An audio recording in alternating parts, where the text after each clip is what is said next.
months, Warhammer reacts when? Pogo.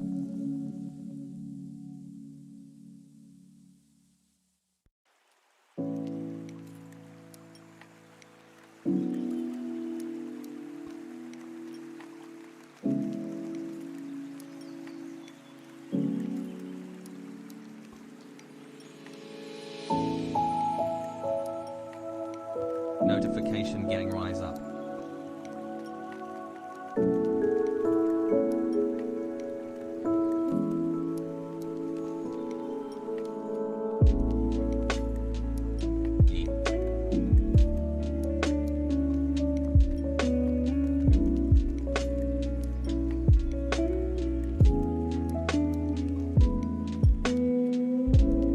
Just ate a bangin' sandwich.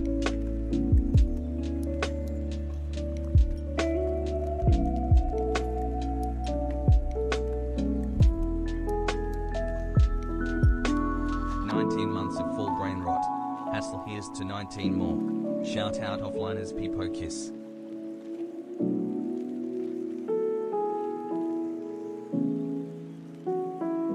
Pogo.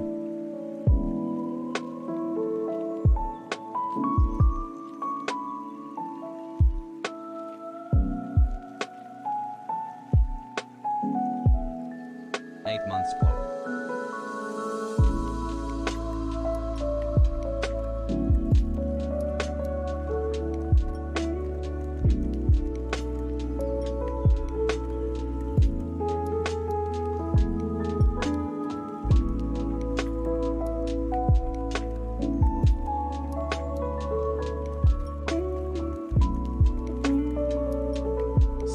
The only thing Carly needs to recall is your fashion consultant.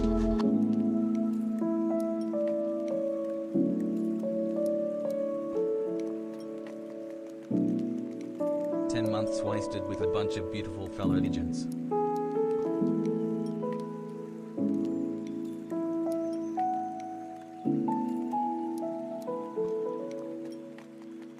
Love this community and thank you, Hasan.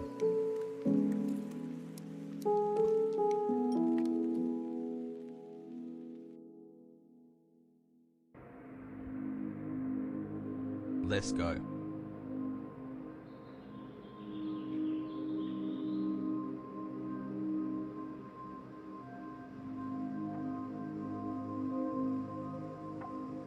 "10 months Spog hassle.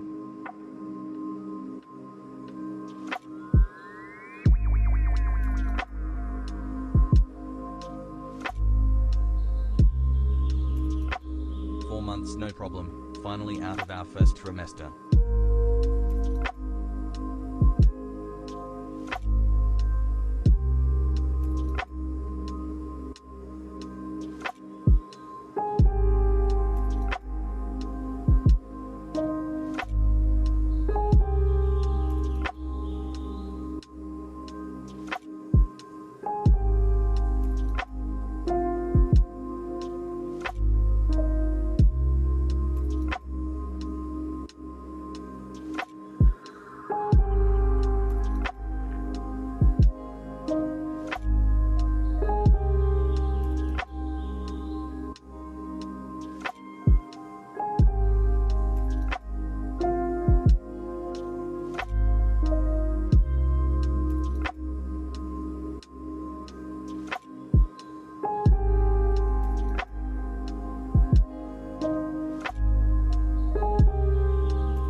year of money well spent. Hassle hassle.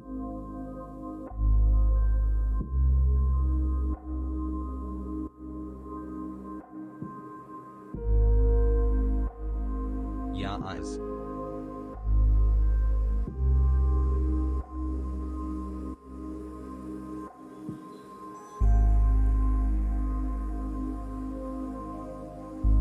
Hassle hassle.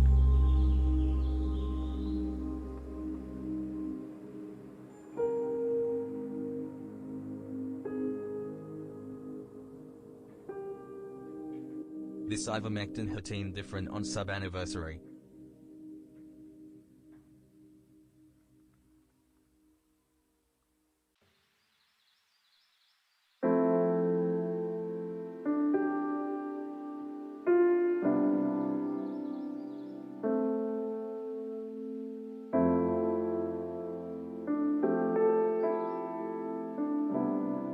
Almost a year. Wow.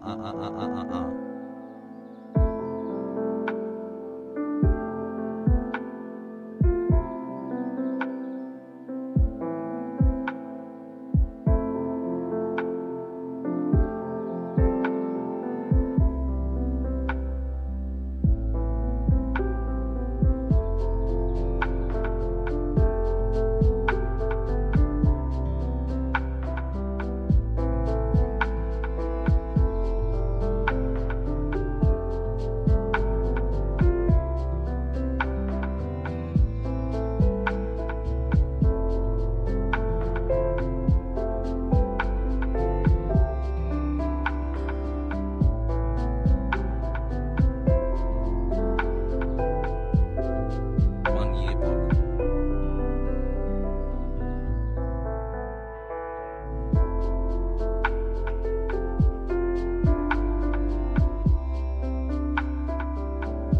Two months, still too new to get banned probably.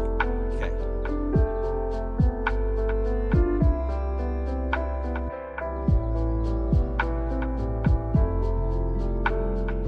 Hippo hay 13 months.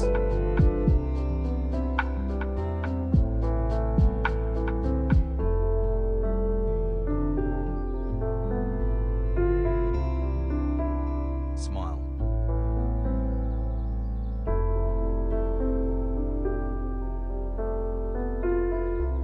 What a fucking liar, dude. What a fucking Weasley little liar, dude. What a fucking Weasley little liar, dude. Holy shit, dude. Fuck it, I'm saying it.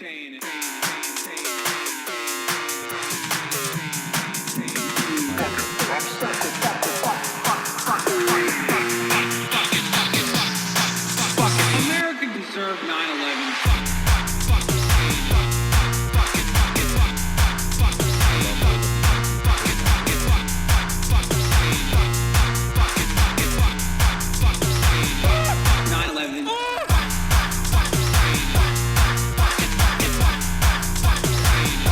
Only thing I know about the song that I think is really funny. What a fucking liar, dude.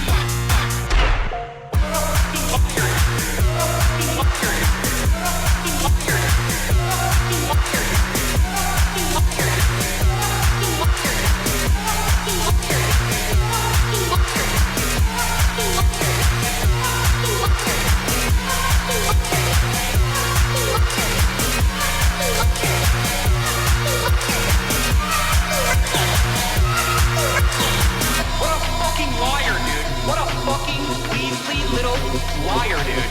What a fucking Weasley little liar, dude. Holy shit, dude. Holy fucking shit, dude. Literally lying. What a fucking liar, dude. What a fucking Weasley liar, dude. What a fucking holy fucking what the fuck?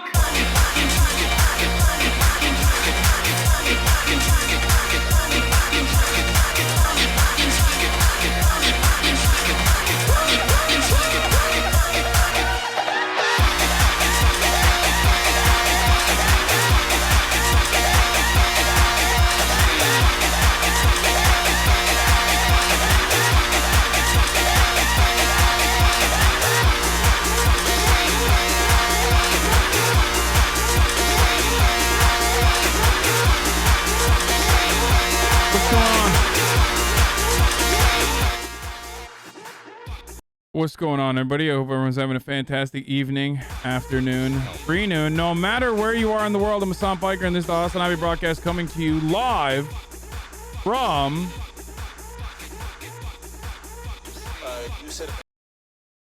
sunny California, Los Angeles, folks. We are live and alive, and I mean that today. I mean that we are literally live and we are literally alive. And I hope all of the boys and all the girls and all of the NBs are having a fantastic one. Love you, Hasan and chat. It is, after all, yet another beautiful day today.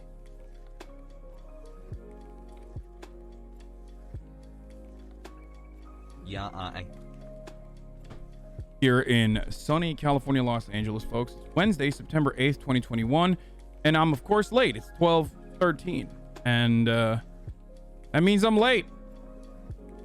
Now, why am I late, you might ask? Some of you already know this. If you follow me on Instagram, if you follow me on Twitter, you know why I'm late already. I'm late because last night or yesterday rather, feeling kind of sick, and I still do. You know, I got like swollen ass lymph nodes and shit. I got a sore throat, and I got a whole bunch of shit going on, right? And I thought to myself, I'm probably dying. It's probably COVID. Can't wait for the last, can't wait for the next thing. The next, shit to pop off and for people to be like, oh, dude, oh no, he's got COVID.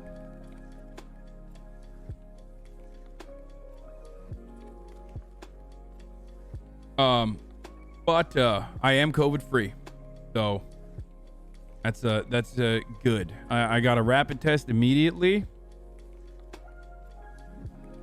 I do not have COVID. My fingy is still not great, but the infection has gone down. The swelling has gone down. Doctor basically told me, you know, fucking go and dip your fingy in clean water that's warm, and then push out the pus. And he also prescribed some sort of topical antibiotic, whatever. Hello, chat. You are looking cute today. Take care of yourself. Peepo kiss. So that's what I gotta do. I've literally never had a test. Literally haven't been sick once in 2 years. Okay, weird flex, but okay. And I still don't feel great. He basically said it's probably some fucking, he said it's probably some respiratory shit that's going around. No worries. And you're fine. And the reality is my fingy is getting a lot better. It doesn't hurt or anything like that. So I think we're going to be fine. I think I'm not dead. I am very much alive. So shouts out to all my fucking haters, dude. It's my baby anniversary. It was kind of weird. It was kind of weird because, I asked the doctor, what can I do? You know, for my fingy. Chat, I am very and the close doctor to solving basically the mystery said of why there you was should some take efficacy shown in ivermectin, preliminary studies apple for an flavored antiparasitic ivermectin drug, from the but feed only in store. countries where people regularly get So you know intestinal I'm in good parasites. hands, brother. You know. This is what many people are saying this is what I looked like immediately after.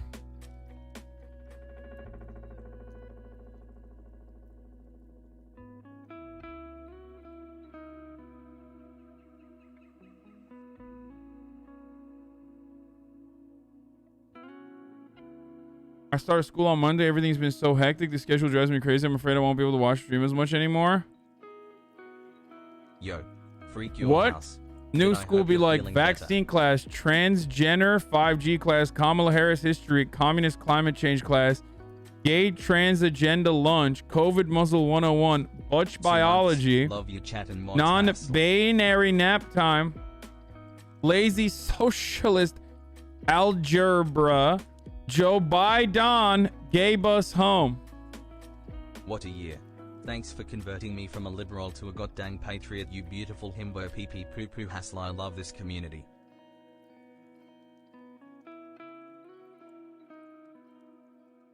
There's a lot baby, going love on you, with Haz. respect to. Did you see Michael Moore on TYT? Yeah, I might have him on here too. Folks, there's a lot going on with respect to the world and the news and reactions are popping off. So obviously we're gonna do that. I am still like a little tired. But we do have some fucking fire content coming. Babies. I do have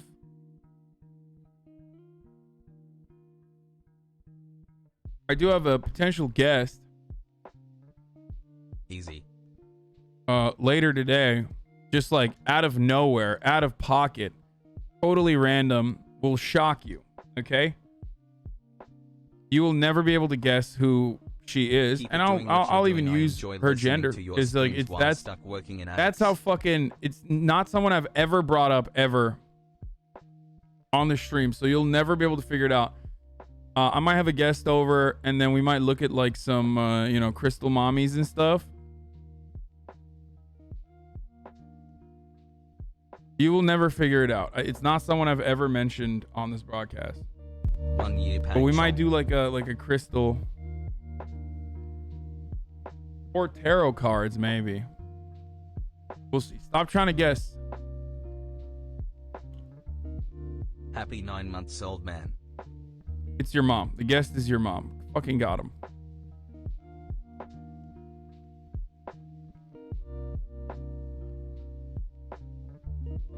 (9/11). I had a dream where I was having dinner with Joe Biden and I said something like, "What's for dinner, Jack?" And he was like, "You say Jack too?" And I panicked and I was like, "Haha, yeah, you're making it popular." That's a very weird dream, dude. Anyway, folks, we're in the final week of the California election recall, and it's coming down to between Governor Gavin Newsom and whether he will be recalled or not. Obviously, I need to do like a more comprehensive video on this issue.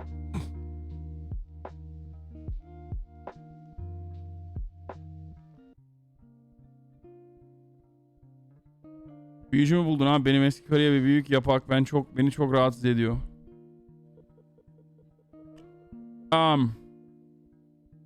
Britney Spears' father has filed to end a 13-year-long conservatorship, so that's pretty fucking poggers. Just out of isolation. Thanks for helping me through a chat 20. The other candidates are completely irrelevant. Larry Elder has 26% of the fucking vote. And that's it. The closest other candidate to Larry Elder has like 6%. The fucking conservative mayor of San Diego has like 5%, dude. So much for being in politics in fucking California, like where a goddamn conservative radio talk show host could just absolutely destroy you.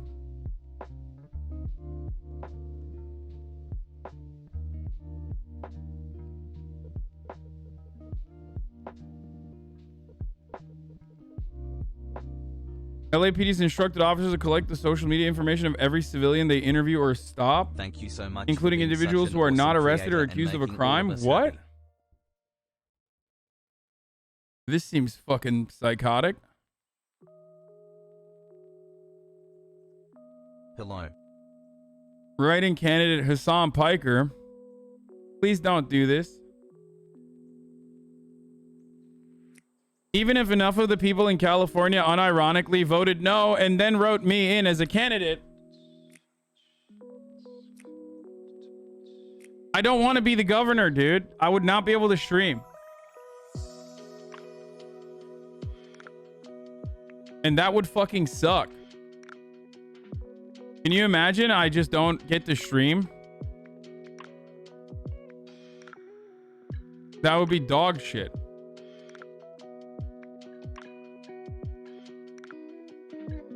God damn, I just started and I have to pee already. What the fuck? Larry Elder is out in Venice and it's pretty wild out there. Language warning. We should maybe have Dave on to talk about the situation with laryngitis Elder.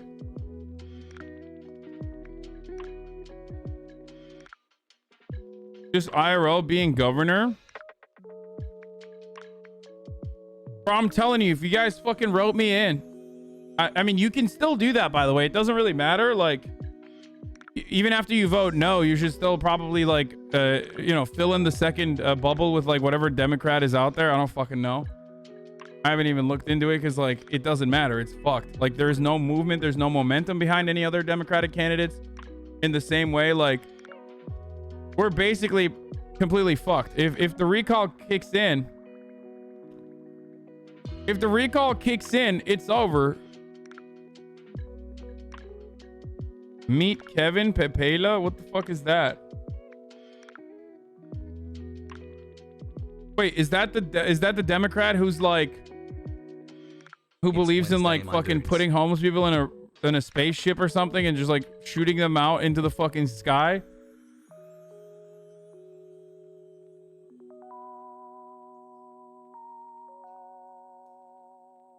Hi there. Hi. So nice to meet you. Too.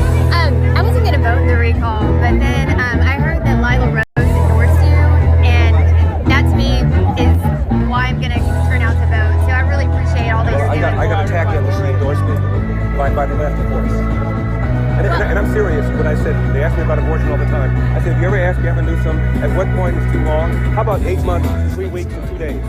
How about that? Oh my God. This motherfucker runs around claiming he's a libertarian, and now he's pulling out the fucking anti-abortion stops. I thought he did not wanna.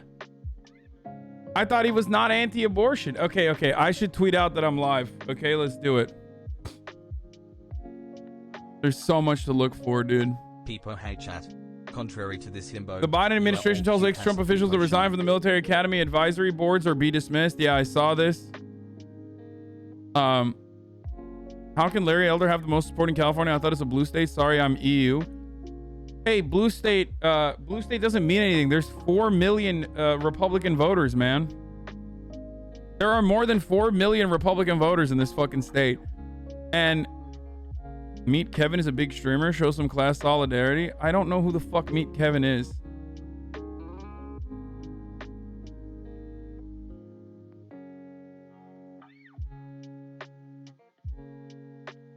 At the very least, there is like 4 million. 4 million fucking Republicans here. Okay, let's blast this off. Happy anniversary. Daycare is open. Live and alive. Also COVID free. Get in now. Thanks for the radicalization. We're talking CA recall.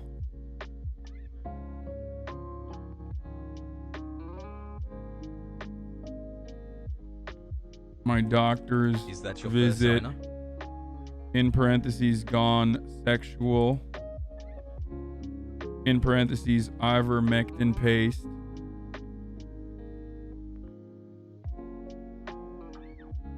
You feeling all right? No, I'm still tired. Like,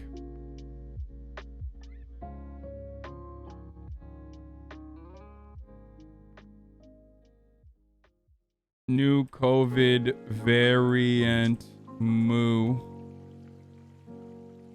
and more. www.twitch.tv/HasanAbi. 9 months just gave birth to our parasocial baby.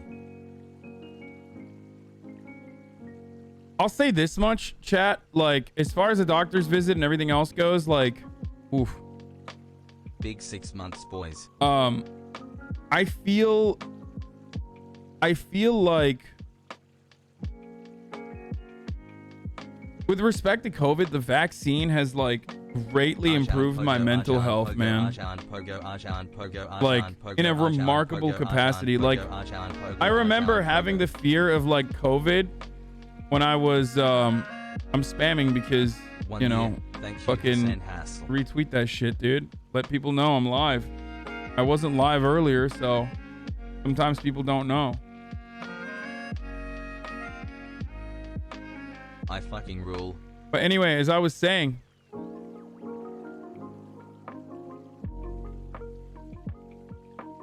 this is Meet Kevin. Oh yeah, this is that guy. Brazil. This is the fucking YouTuber guy.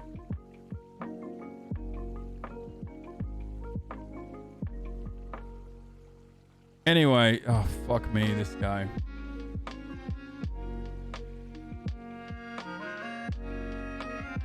We'll talk about the history of the recall and everything else. Here, I'm just going to play this right now for you guys while I go pee real quick. 6 months, baby. I don't care about pronouncing the fucking Greek letter mu, okay? Exactly 1 week from today. We are counting down the days because California's recall election is exactly 1 week from today. Shit. We are counting down the days because this election could affect all Californians, of course. The polls will open at 7 a.m. on Tuesday, September 14th, again a week from today. ABC 7 News anchor Liz Kreutz is here with us. Liz, what's the strategy going into the final week of campaigning? I know all the candidates are very busy. They really are, Dan. The candidates are all making their final push to get out the vote across the state this week. But with only 1 week to go, this race has become almost entirely now about two people, Governor Newsom and conservative talk show host Larry Elder. Governor Gavin Newsom campaigned in San Francisco's Mission District today and urged his supporters to vote no on the recall election. It's been implied, but let me be explicit. Either we vote no on this recall, or in a matter of weeks, the next governor of the state of California is Larry Elder. The event was geared specifically towards Latino voters who so far have been slow to turn in their mail-in ballots. Newsom warned a Republican governor opposed to mask and vaccine mandates would be a setback for the Latino community. No community would be more disproportionately impacted from a public health prism than the Latino community. It's good to be back here. Nadi Ramirez is a restaurant owner and longtime supporter of Governor Newsom's, who was there phone banking in Spanish. I like him as a person and I like his policies. I think he's done whatever any human being could have done during this pandemic. Meantime, just hours away in the Central Valley, GOP frontrunner Larry Elder campaigned with voters who feel differently. We have to say thank you, Governor Gavin Newsom, for the highest honor taxes we have in California. Crime is going up. The quality of education is going down. Cost of living is going up. Homelessness is going up. With only 7 days left in the recall election, candidates are ramping up their get out the vote efforts. Vice President Kamala Harris will campaign with Newsom tomorrow in the Bay Area. President Biden is expected next week. Newsom said he hopes these appearances will energize Democratic voters. Yeah, I love this because it's like Larry Elder's like, crime is going up. Homelessness is going up. Prices and the cost of living is going up. And I intend to make it so much worse. Okay? Like, oh, you like this? You like the situation in California? Because, you know, people like to falsely claim it's California when it's literally just a neoliberal paradise where our leadership is operating at the behest of the big industries that work here. Well, vote for me and I'll make it significantly worse. You know, $0 minimum wage, baby. Lol. I think it's a big deal to have the Vice President of the United States, who happens to be from the Bay Area, happens to be our own home, our own Californian here supporting this effort. Asked about these visits, Elder said he doesn't think it will make any. I don't understand how California Democrats got so weak quickly. I thought it was a Democrat stronghold. First of all, California used to be the reddest of red states. Like, the fuck do you mean? Richard Nixon and Ronald Reagan are from California. Okay, so that's one. Number two. Okay, so that was number one. Ronald Reagan and Richard Nixon is literally a California natives. Okay? And two, the thing that changed in California was the Latino population that, like, started changing the demographics and also changed the attitudes towards Democrats. And California is still a Democratic stronghold. Even when Arnold Schwarzenegger was the governor, it was still a Democratic stronghold. It just had a red governor, right? And Schwarzenegger actually became governor under similar conditions. Now, Arnold Schwarzenegger is a little bit different than Larry Elder in the way that, like, he operated. He was more of a moderate Republican. He wasn't like, he was the same as like a Democrat pretty much. Because California, with notable exceptions, is a liberal stronghold. That does not necessarily mean that these people are very progressive. That just means that they're very liberal. So they still institute the exact same kind of policies that neoliberals and big business would want to institute in the state. There's a reason why we have measures that get absolutely yeeted. There's a reason why Prop 22 was tested and succeeded here in California. So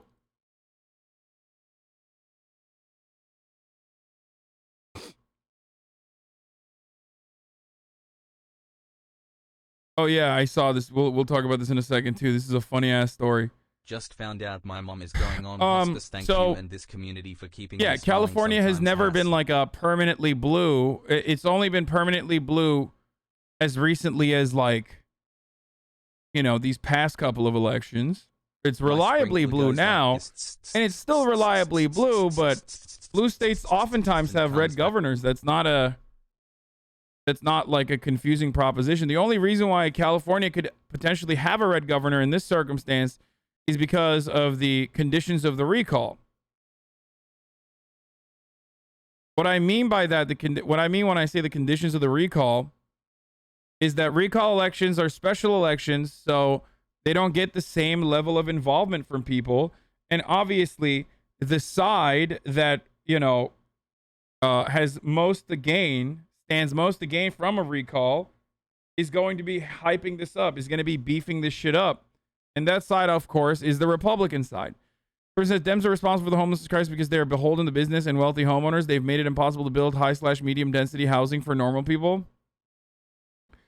I think there is some truth to that, but that's not the end all be all of the homelessness crisis. There definitely is a problem with that, except Larry Elder also is going to continue that. If you think that Larry Elder is going to allow like affordable housing units to be built in the state of California, you are out of your fucking mind. Don't be silly. This is all a meme to me. I don't live in Cali, but I think Meet Kevin would be better than... Okay, you guys are fucking idiots. Okay? I'm sorry. You love internet content creators that are involved in politics. So because of that, you automatically find yourself liking other internet content creator fucking people that are running for office without examining their fucking positions. The only thing I've heard about this fucking YouTuber guy is that he's a real estate investor, okay? And that he has insane ideas about like homelessness. Like he's absolutely on board with criminalizing homelessness. But you fucking dumbass simps immediately laser focus on that, just like you do with Andrew Yang, because he occupies the same fucking spaces that you occupy.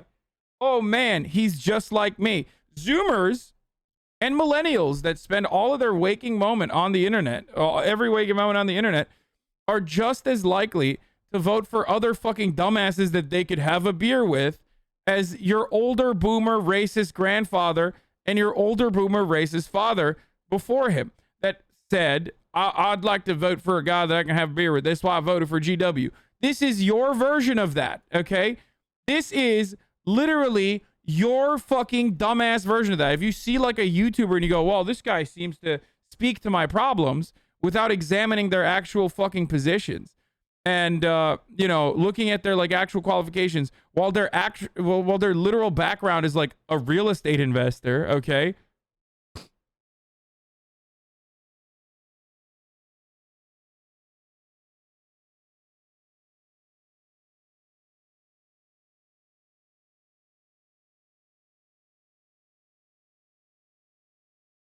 You're doing the exact same thing that they're doing. How do you respond to the critics who say you're running a non-serious campaign geared primarily towards boosting your YouTube channel? Damn, he got downvoted. Let's unpackage this.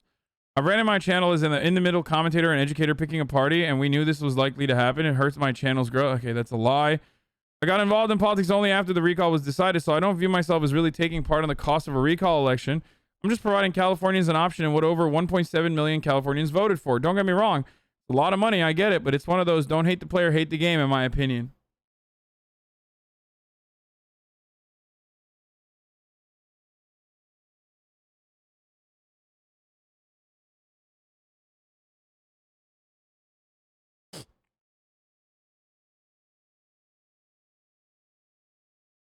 I mean, this dude couldn't even get his way out of a fucking Reddit AMA, dude. That's crazy.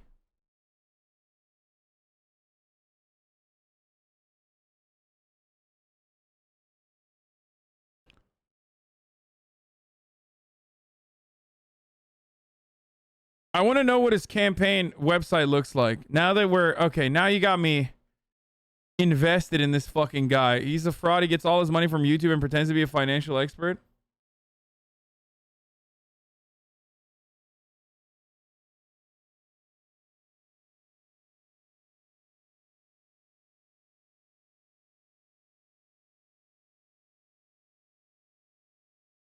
Look at the awarded comment under the downvoted post we just looked at.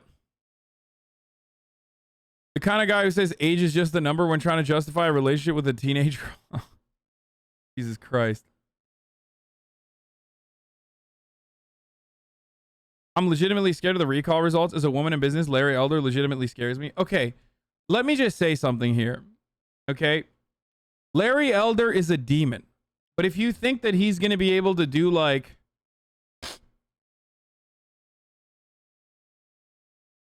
If you think Larry Elder is going to be like, I don't know, making it illegal for women to own business or some shit, like, don't be crazy.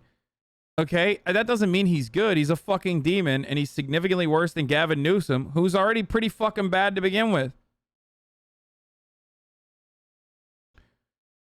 Step 1, end homelessness with executive action. Step 2, what does that mean? Like, what the fuck does that mean? Pass a year, one, early mid-2020, massive infrastructure bill with a Democratic supermajority of Republicans to support ending the cause of homelessness and the blight in California, new and better schools, fire prevention, new water infrastructure, streamlining housing. All this sounds great. Let's take a look at, like, let's do a little bit deeper dive on the fucking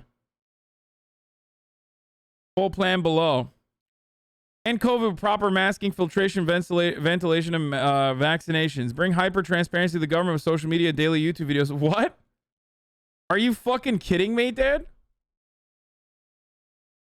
Appoint a Democratic senator if necessary. What does that mean? I guess he means like if Dianne Feinstein dies.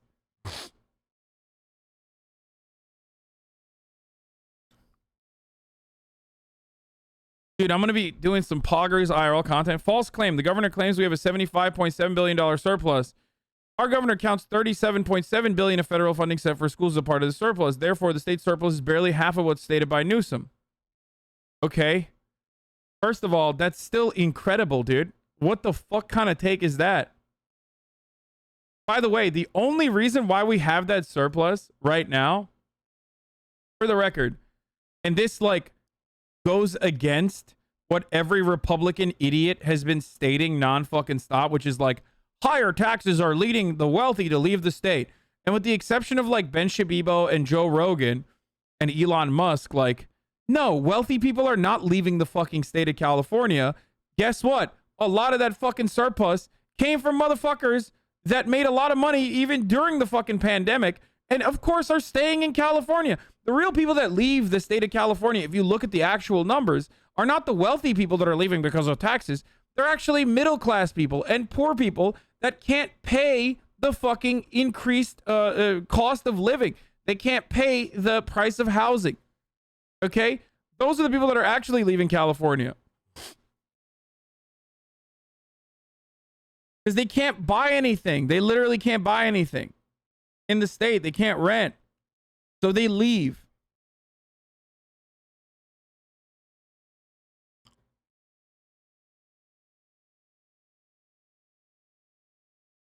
Okay?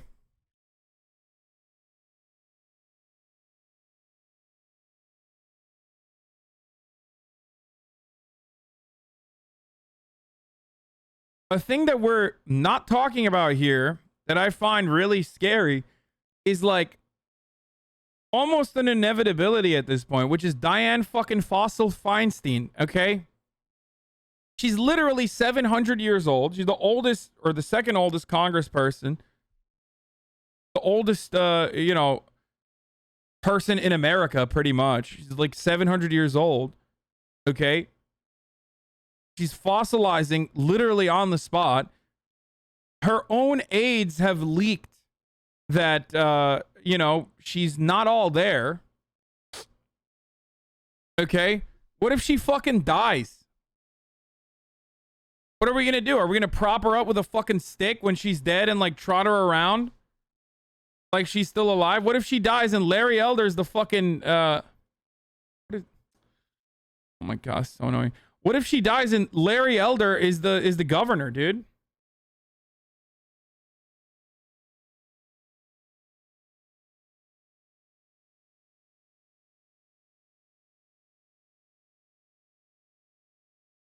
Now, in the state of California, there are I think there are like special elections in the Senate. Every state has a different method of doing things.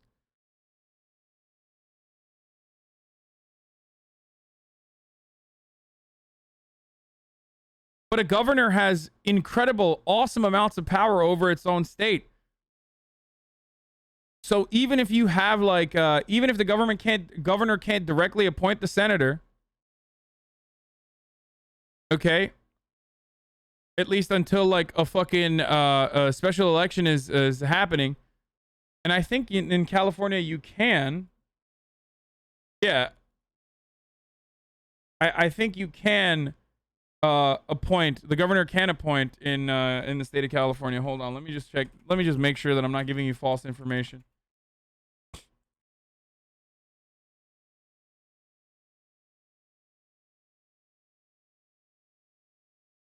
I mean, yeah, Governor Newsom literally appointed Alex Padilla to the U.S. Senate. Yeah, of course. What the fuck am I talking about?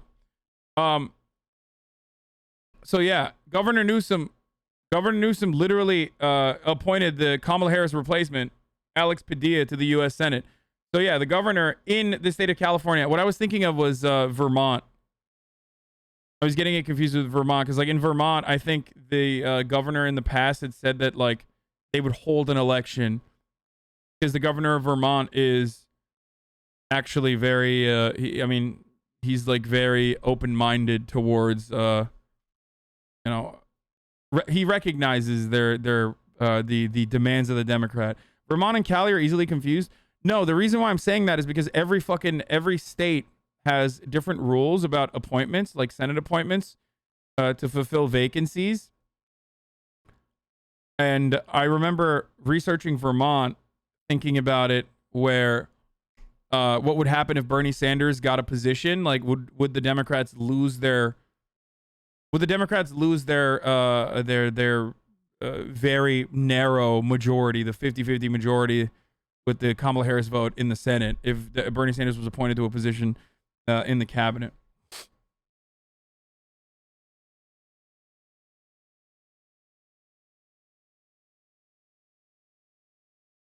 Anyway,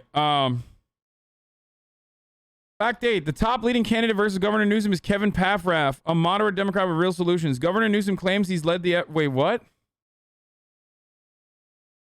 But that's not true, dude. What the fuck? The leading Democratic candidate, maybe. There is not a single poll that shows this motherfucker...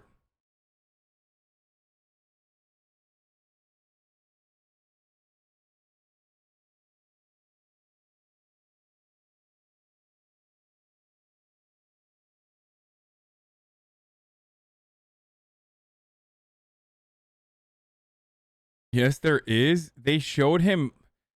Democrat Kevin Paffrath, a YouTuber real estate broker, is currently leading the pack with 27%. What is this fucking poll, man? Who? Where did they find this fucking poll? Okay, let's look at what friend of the show Alex did with Kevin. What's different on homelessness? Day one, I'm signing for a... I want to see what he has to say. A reminder that the recall election in California is September 14th, although this is the last week where candidates can declare for the race. Amazing. Yeah, look at all these fucking crypto bro losers, man. Like, this literally, look, this has the exact same vibes. I'm sorry, but this has the exact same fucking vibes as like one of those, you should buy a timeshare. You know, you should buy a timeshare ass fucking.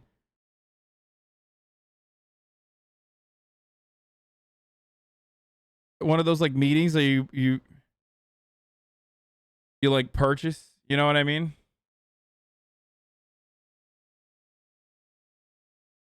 Thank you very much. He is a 29-year-old Democrat challenging Governor Newsom in the recall election. Meet Kevin Paffrath. He's a Southern California real estate investor who is followed by millions on YouTube, other social media platforms as well.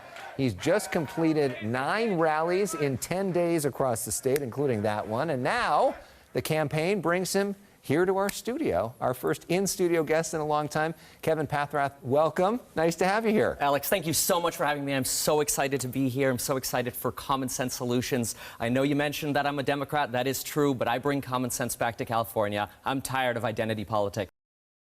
Oh my God. I want to fucking die, dude. That's it. I should just end the broadcast and fucking just stop everything. Oh my God, dude. Oh, fuck me, dude. Oh my fucking God. We were crippling, like we were slowly crawling towards our inevitable demise. Watching the first 55 seconds of this made me recognize that like that crawling pace has upgraded to a sprint, okay? We are going to have like Ice Poseidon run for fucking governor and win. Let's solve it. I feel like I should be waiting for a Zoom delay, but I don't have to do that anymore, so I don't know what Thank that's goodness. like. All right, so for a lot of folks that know you in social media, you're a big star there. There's a lot of folks that are watching this that probably have not heard of you before. So I'm a Dem, but I hate Gavin, and I think he deserves to be recalled. No, no, okay, no, sorry. Like, I despise Gavin Newsom. I despise his fucking style of politics, but it is psychotic. Literally all of my fucking friends that are in DSA LA are unironically phone banking to make sure that people vote no for the fucking recall, dude. It is insane. You can't just say, oh, someone deserves to be recalled without an alternative, okay? Without a viable alternative. There is no such viable alternative. That is completely insane, dude. And no, I'm not saying this because one of you guys made Gavin Newsom send me a happy birthday message, okay?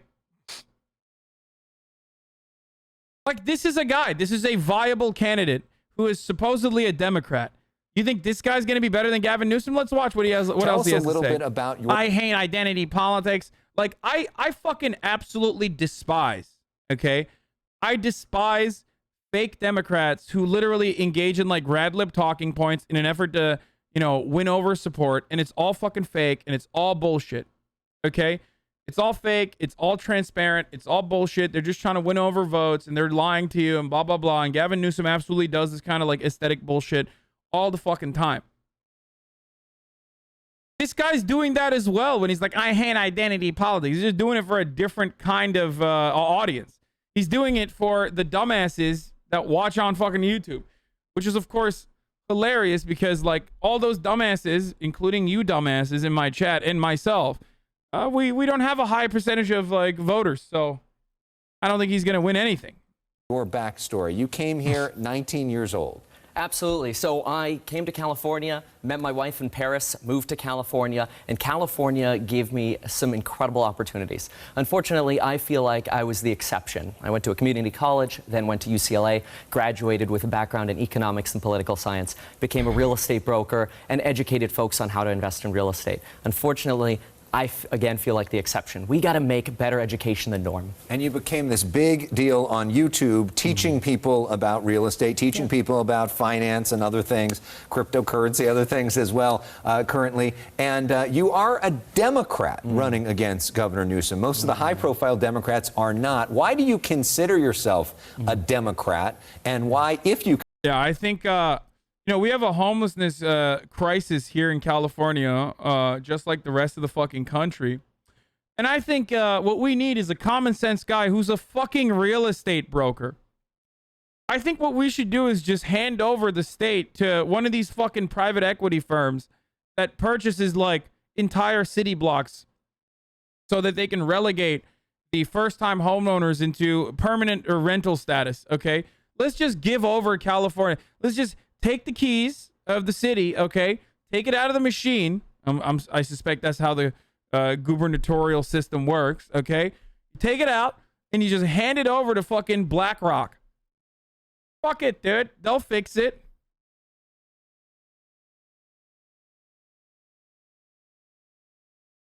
Maybe perhaps I should start from the top, though. Like, what is a recall election? I feel like a lot of people don't know what this is. Let's see if there's a good video for this.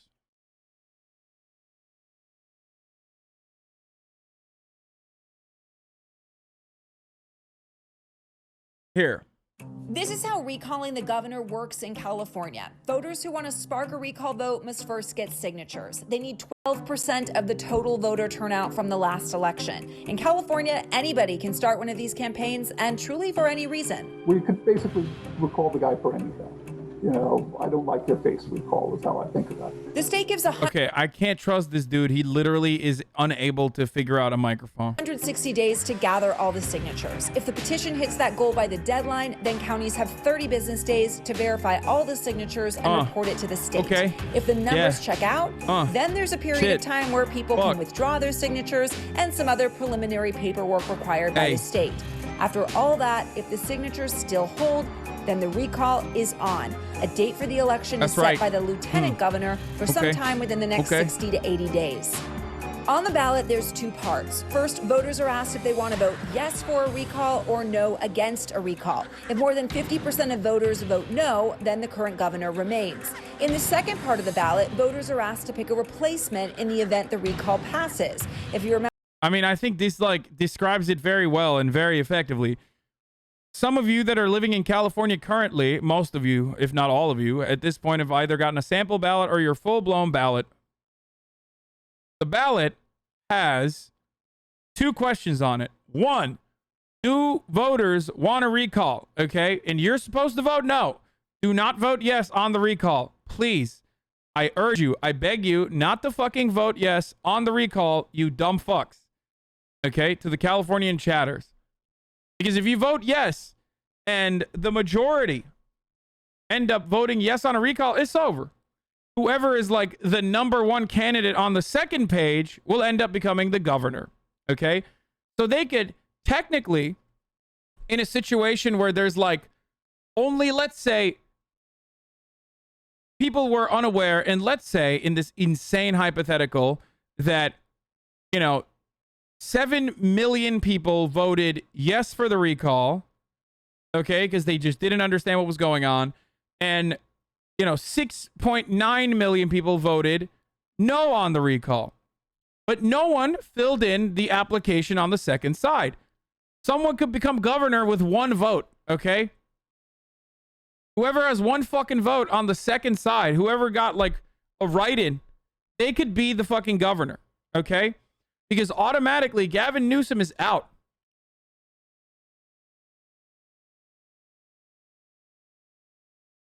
It is a recipe for disaster.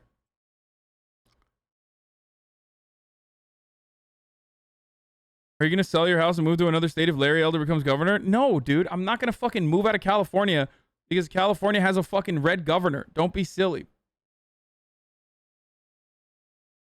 So you're saying you approve of Gavin Newsom and his tragic performance? I'm saying I approve of Gavin Newsom with respect to Larry fucking Elder. Yes, it is not even a question. Automatically, if you have been owned by me, a dumb fucking himbo who streams on Twitch all goddamn day on a fucking Fox show, you should not be governor. Okay? Automatic disqualification.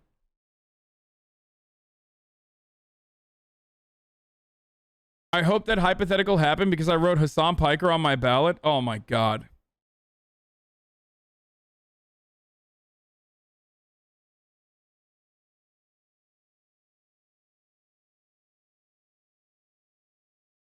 I just finished Recipe for Disaster the other day. My DPS has gone through the roof with barrel gloves.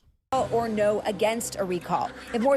Even if you vote for anyone but Larry Elder on the second side, it's not going to happen. There isn't enough organized and collective action pumping up a singular candidate. And even then, it's literally you're adding a second layer of confusion and chaos into the process. You understand that, right? And the likelihood of defeating this dumbass Larry Elder is unfortunately very low.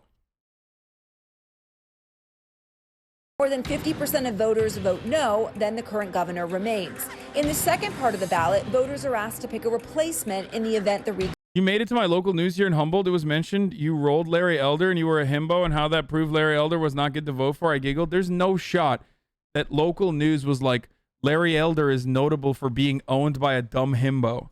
Recall passes. If you remember the Gray Davis recall in 2003, you'll know truly almost anybody can jump into the fray. Schwarzenegger, we had Gary Coleman, we had Ariana Huffington, porn star, just it was all over the place. Whoever gets the most votes of that group, even if it's not the majority, wins the race. At that point, the Secretary of State will certify the election. Progressive in the small town dude, but okay. What? Why would local news ever say the word himbo? And the new governor would take the oath of office and assume the position within the next 28 days. Okay. So that's the short and sweet of it. Here, I'll show you some quick numbers, okay? Here are the latest polls on the California recall election. Luckily, there has been more momentum from the Democratic Party that has finally fucking decided to take this shit seriously. And they started pumping more money into the recall candidate or the recall process, educating people because it's confusing. And now we're looking at 54% keep, 42% remove. Okay? Holy fucking shit, though. That is terrifying. This is a terrifying proposition, folks.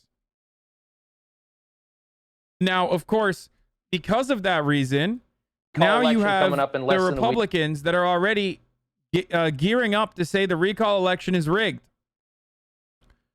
They're going to claim that in a state where there are 7 million plus Democrats and 4 million plus Republican voters, that the elections are rigged, okay? Because everyone is secretly a Trump supporting Republican in the state. Everyone. So they're already, this is good news though. Why is this good news? Because they probably are seeing internal polling that shows that Larry Elder's probably not going to win and California is going to vote to keep. That's why they are basically gearing up for what comes next. You know, starting their messaging campaign for what comes next.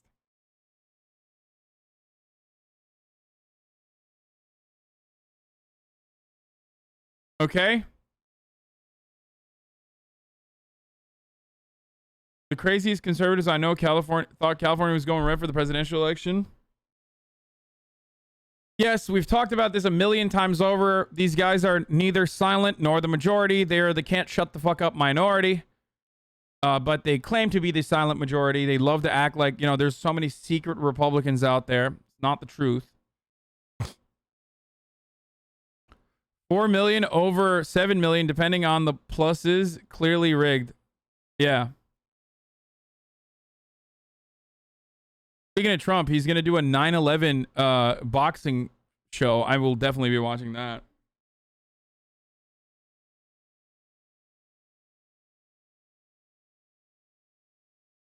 Isn't this a dangerous fascist attitude? What, claiming that every election is rigged? Even ahead of time? Yes. But claiming that the elections are rigged ahead of time actually has a negative consequence on elections. In a lot of instances, it can have the capacity to depress voter turnout, so that's a cool thing.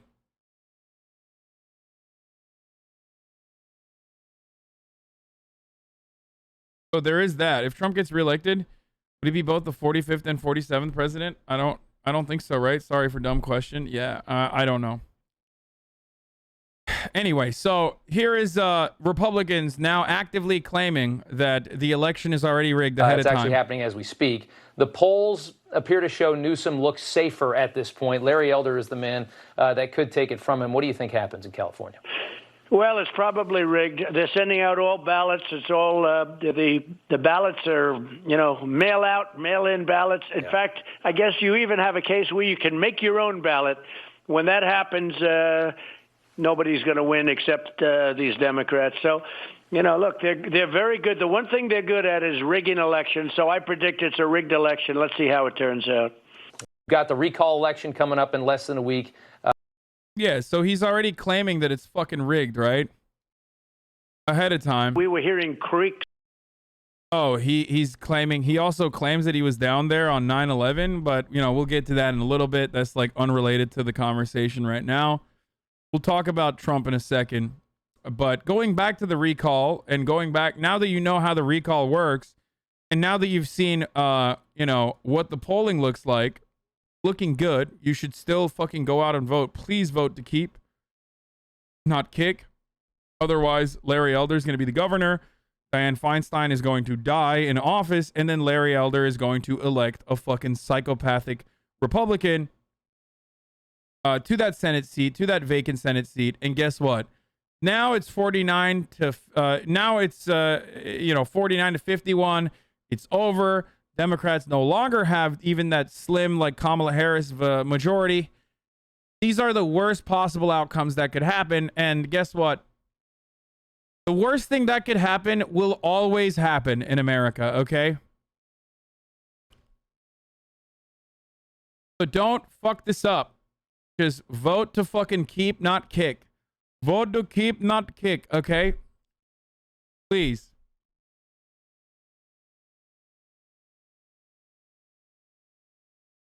If progressives vote the recall, it will just pull the Dem party to the right in the end anyways. Wait, what? No. It doesn't even fucking matter what progressives do, okay? And every progressive I know that works in the DSA is literally working round the clock to ensure that the recall does not go through.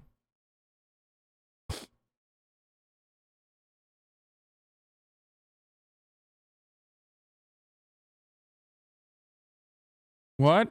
Hey, so can we watch the interview and have you shut the fuck up for more than 5 seconds? Nah, I thought not. HasanAbi. I am literally a Twitch streamer, and you're fucking crying that I'm not watching another YouTuber demonstrate their narcissism as they go and try to win an election. I'm educating people on a fucking recall election, something that many people have asked about, and you're fucking complaining that I can't watch some other narcissistic douchebag talk about how, they should be the next governor because they have a YouTube channel and they're a fucking real estate broker, or they were originally like a real estate Andy. I hate this. Consider yourself a Democrat? Are you running against the Democratic standard bearer? Absolutely. So first of all, I'm running against Gavin Newsom because I believe that it's his leadership and his policies that have broken the state. It's not the party. It's not the people. It's not Republicans. We have Californian issues in the state: traffic, crime, homelessness, lawlessness. Consider just this. Gavin Newsom said he was going to prevent forest fires. He overstated his efforts by 690%. NPR exposed him on that. We have 80% of cannabis sales in the state 5 years after cannabis is legalized. 80% is done illegally. We are going $12 billion into more debt. We don't have a surplus in California. We're going into more debt. SB 7 is a great way to funnel more money through Governor Newsom's office, not making housing more efficient. Oh, no, not the traffic. Are you insane, dude? That's a huge issue. Are you stupid? That's actually one of the smartest things he's brought up. It's California, dude. Traffic is a gigantic problem. It's so much of a problem that, like, the governor mentioning it is actually like, the governor mentioning traffic is like incredibly solid as far as talking points goes. The issue is like his answer to the traffic problem is probably, bust out the fucking highways, destroy some more like affordable fucking housing that is like on the side of the highways, and make the highways even larger. Okay. And that is proven to not work, right?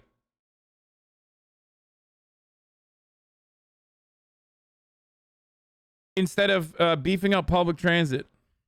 That's what's broken. Well, we do have a surplus in this state. I mean, that's why they're giving all this money back, right? That's my point, is after he's giving money away for giving traffic tickets, we're going $12 billion more into debt. So we don't have the surplus to solve the real problems that we have, like our water crisis, which we could have solved with that surplus. We could have used that money, built an aqueduct to Mississippi, gotten fresh, clean water, cheaper than we have it now, and we could have ended our water crisis so our farms in the San Joaquin Valley, where I just was, wouldn't be brown and drying out anymore. Part of the challenge, though, is by legislature, by statute, they do have to give some of the money back when you get a surplus that's big enough. But let's talk about homelessness, which is your #1 issue, the #1 issue for so many people on the states. Your governor tomorrow, what's different on homelessness? Day one, I'm signing 4 executive actions. #1 is ending homelessness on our streets within 60 days. We're not going to cure homelessness in 60 days. How are we going to pull an aqueduct to Mississippi, dude? Wait, did I mishear that? Is he just saying shit like I don't understand? He's going to build a pipe to Mississippi?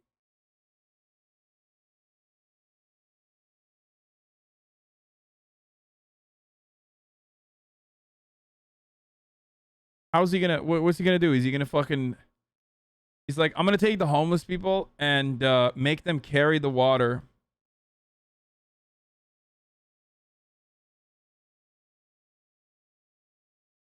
Personally, like, I'm gonna enslave all the homeless people and make them carry the water in little buckets all the way from Mississippi to California and dump it in the LA River. Just a big line of buckets. Problem solved, dude. Modern problems require modern solutions, like slavery.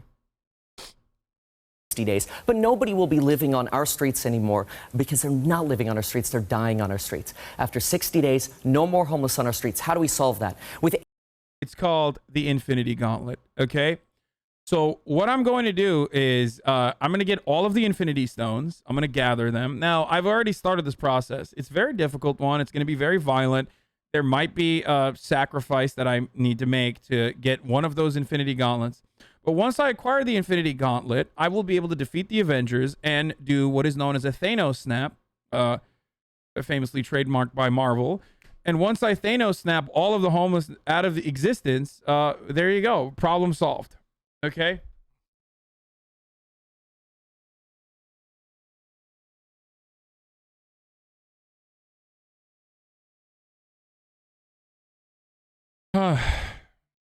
80 emergency facilities throughout the state of California, each housing about 2,000 homeless individuals. Now we can centralize support, mental health support, detox support, substance abuse support. We can finally provide food and... How would you approach fixing the homelessness crisis? Through a housing first policy where I would take the successful measures that some of the local council members have led here in California and implement it across the fucking state. Go up to these massive camps and with a bunch of social workers and start fucking discussing relocation and permanent shelter for a lot of the homeless people that live in these massive encampments. A big part of the problem is, like, they don't want to go to a fucking shelter. Shelters are dangerous. Shelters also make you quit cold turkey.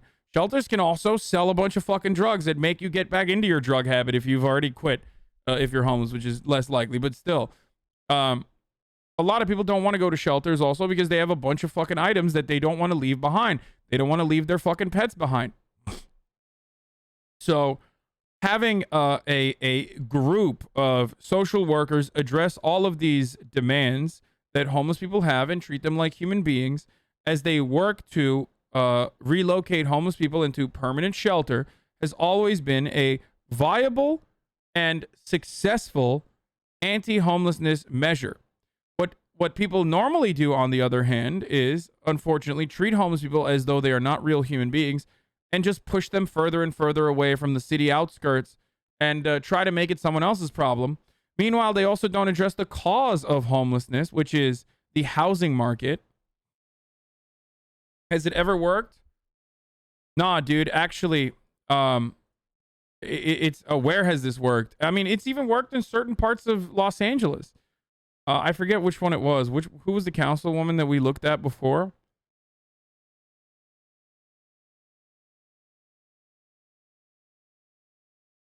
currently our solution is out of sight, out of mind, okay? But as far as like where this has worked, there's plenty of examples all around the world. Finland, okay? Austria, even in certain places in fucking Canada.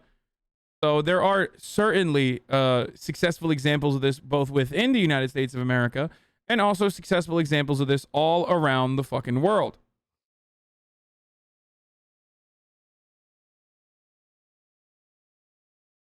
But again, none of that still addresses the main causes for homelessness. The main causes for homelessness is not mental health problems. It's not substance abuse issues. It's not crime. It's not a lack of opportunity, even though those are significant problems. But the largest issue is still the unaffordability of housing, okay? You get priced out of the market. And then those secondary problems that arise or that you may already have manifest itself in really meaningful ways, spiraling you down into a permanent fucking situation where you can't ever get out of the homelessness issue that you are experiencing. He also attributed his late political awakening to his recent financial success and his higher tax bill. This dude just doesn't want to pay higher taxes.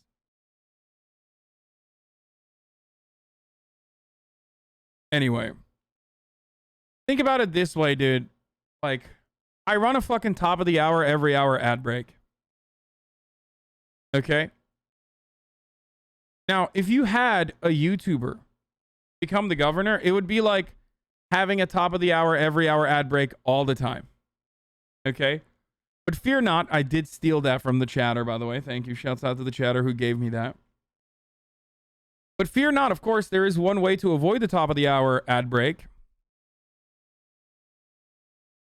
You can subscribe. You can subscribe for $5, or sorry, $4, because it's September. You can subscribe for free if you have a Twitch Prime, or you can use an ad block, or you can use a VPN. But Twitch Prime is free if you have an Amazon Prime account that you can connect to your Twitch. This way you will have an ad-free broadcasting experience. Here's the 1 minute ad break now. All right. Safety and security, something Californians don't have right now, and that's why people are leaving the state. We've got to stop Californians from leaving the state. I want to grow this economy. But how do you do that? So say a homeless person, and they're trying to remove them from the streets in Venice right now, and we talked to many of them today, and they said, I don't want to go. Absolutely. What do you do in that scenario? Yeah, so here's the thing. Nobody trusts the government right now because the government has fragmented policy responses. We're going to take our first 30 days, provide service to homeless individuals where they are, knowing that community leaders control homelessness. When we build our emergency facilities with homeless leaders, mayors of blocks and presidents of streets, then we can convince 90 to 95% of our homeless population, we believe, to come to our emergency facilities. These are not lockdown facilities. They're optional. They want to take a bagel and leave, that's fine. But guess what? After 60 days of my governorship, nobody sleeps on the floor or streets of California anymore. That ends in 60 days. But you don't think that there are community leaders working on that problem now? There are, but here's what's happening. You've got people in LA handing out cell phones to homeless folks. You've got people in San Francisco. The city of San Francisco is spending $5,000 per tent per homeless person. That's 60 grand a year. We have fragmented responses. There's a reason the mayor of LA and the sheriff of LA tweet storm each other because they can't even figure it out. You need a real leader. And it's the same thing with our schools. We're ranked 40th. It's the same thing with our housing. We need a leader to solve our problems. So what was his solution? Of my governorship, nobody sleeps on the floor or streets of California anymore. That ends in 60 days. But you don't think that there are community leaders working on that problem now? There are, but here's what's happening. You've got people in LA. His solution is what?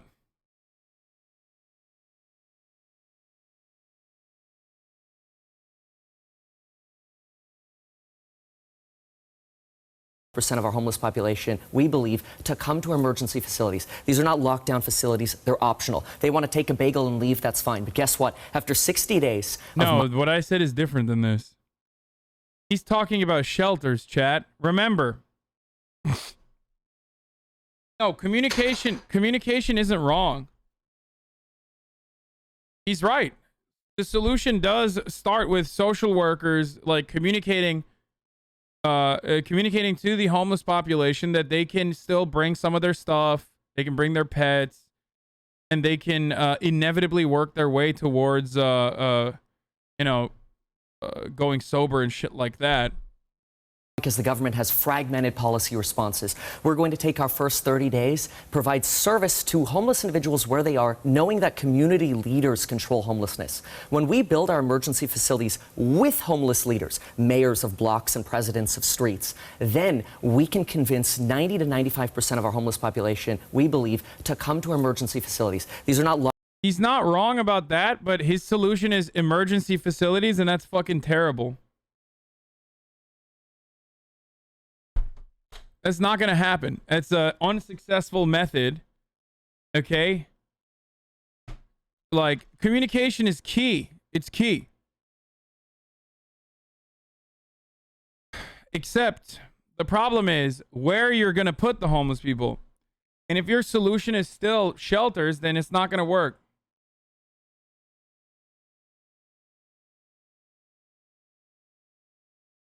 Okay?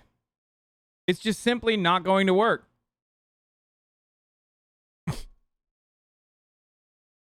But he's a YouTube landlord, so obviously, like, I didn't have a lot of I did not feel like he was going to be a killer on this issue regardless.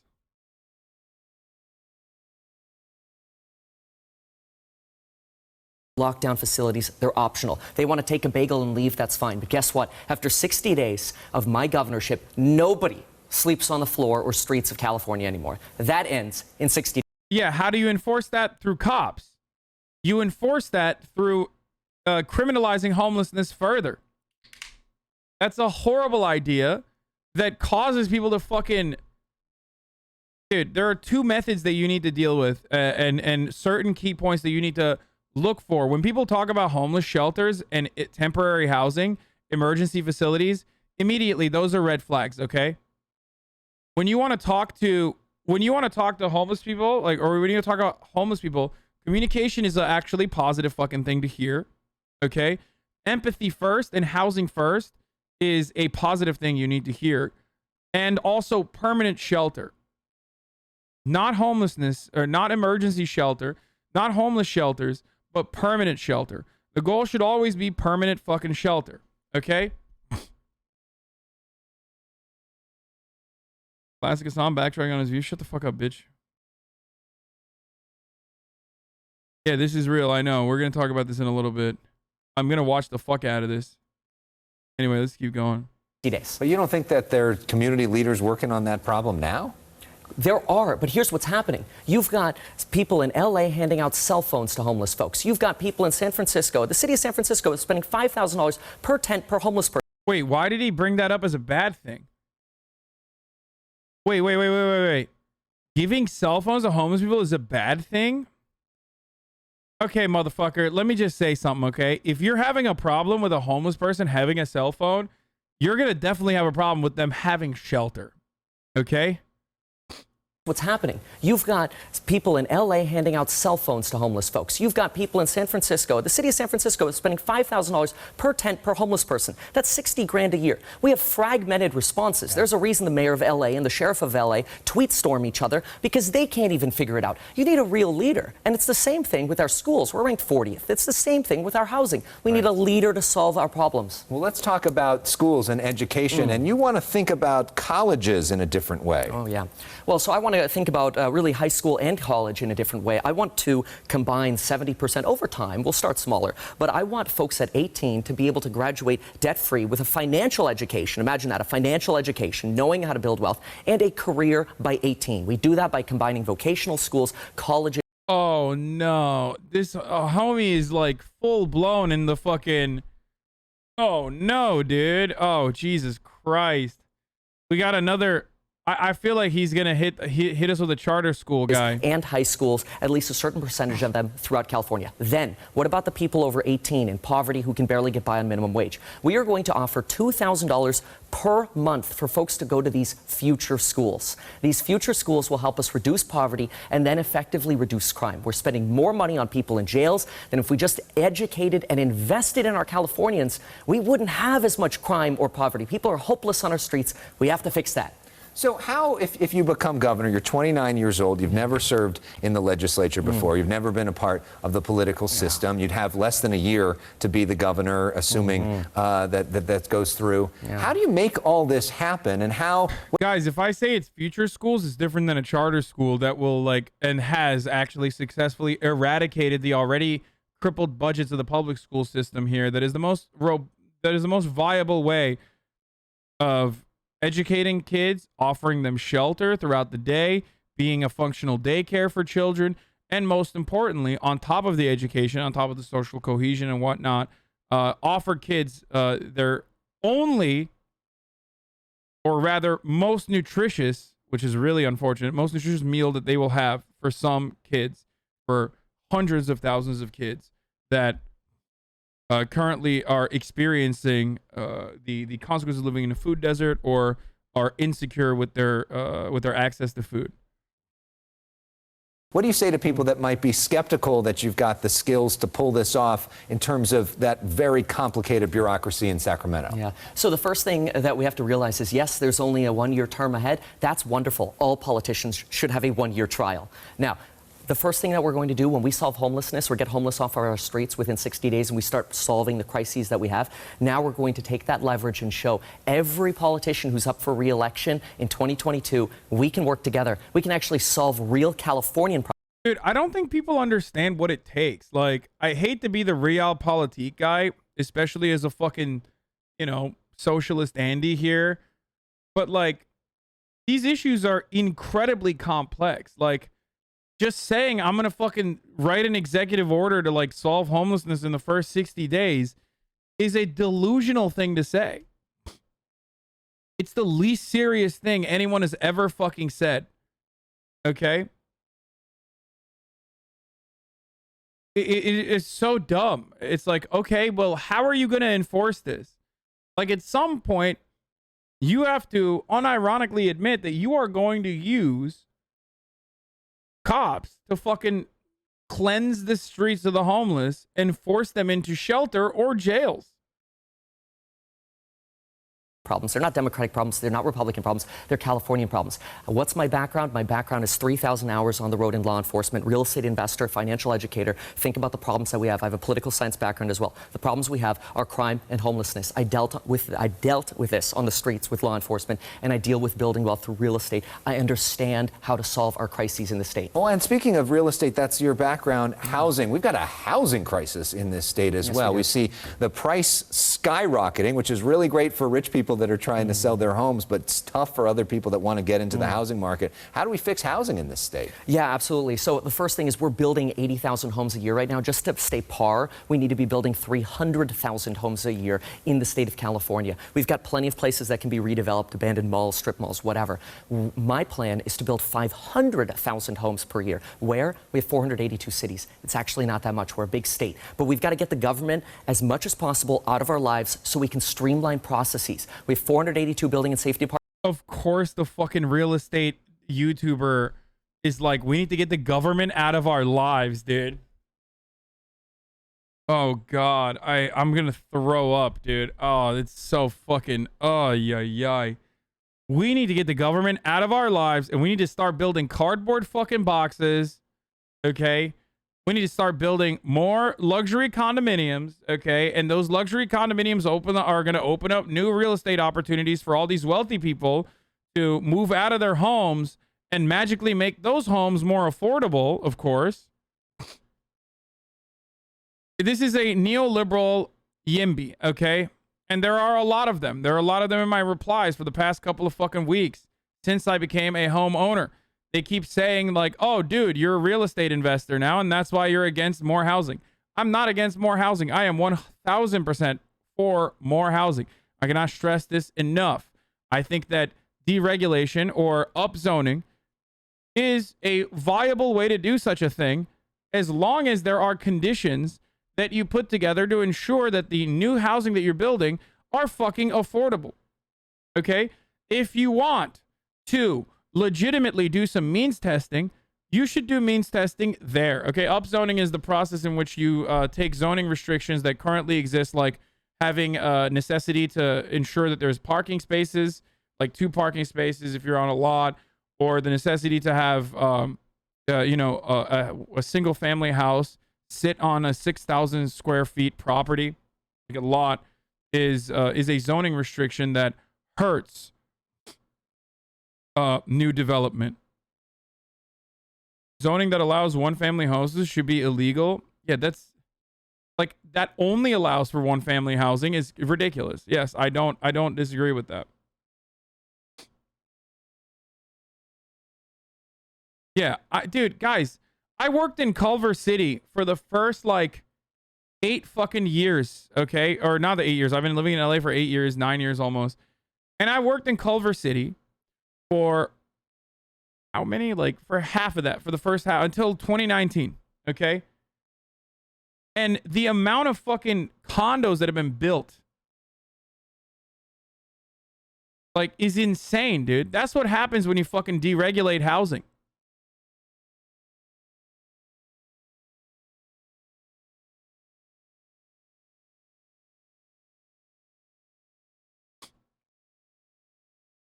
This guy's made videos about how to not pay for shit when a tenant needs something fixed, and how to write rental agreements that just ends up costing the tenant more money. Fucking scumbag. Yeah. This guy, as a real estate Andy, a real estate YouTuber, is like literally the problem. It's people like this that's the problem. What? I love how Hasan keeps guessing what this guy is going to say and keeps getting it wrong. Wait, Kevin is a dummy, better than the low bar of Elder, but it's a terrible bar. But assuming his views instead of berating them after hearing them is asinine, says Secret Janitor. Not so much of a secret if you fucking put it in your Twitch username, I think. Dog, nothing I said has been wrong. He identifies the problems and knows the correct way to claim that there are problems, but his solutions are fucking beyond the mark. He is Andrew Yang, but for California. That's literally what he is doing.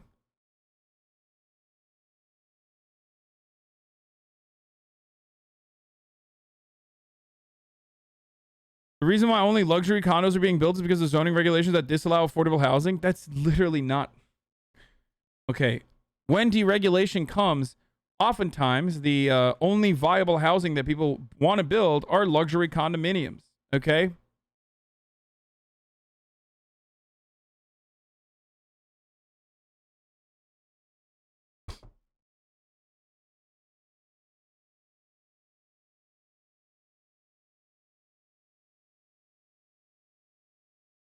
You remind me of the guy in high school who took my girlfriend, then went on to the next girl. You still think you're better than everyone else. You shut down public schools while your kids went to private school. Even now you live by different rules. You closed tiny coffee shops while you ate dinner at the fanciest restaurant. $12,000 for wine. You've lost touch with reality. This is not about political parties. This is the most effective campaign I've ever seen. I'm not even kidding. All Republicans are cucks, right? We know this already.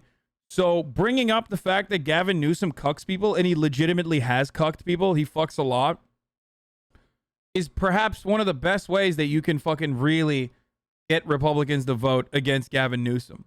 Because all Republicans are cucks. Like, getting their...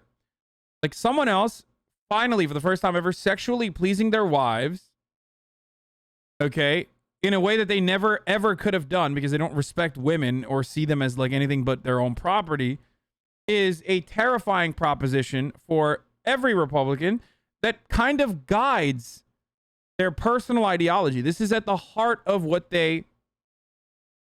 This is like one of the main fears. The same fear for even immigration policy. It's the same fear that drives immigration policy. It's the same fear that drives white supremacy. It's like, oh, what if my white girlfriend wants to fuck like a black dude? You know, that's like literally, like, actual policies have been written around this genuine fear that Some people have. A lot of conservatives have. So I personally think this is like a legitimately good ad that will absolutely galvanize about a bunch of Republicans because they are permanent cucks and they hate someone like fucking Gavin Newsom because he's hot and he's gonna fuck their wives. Than everyone else.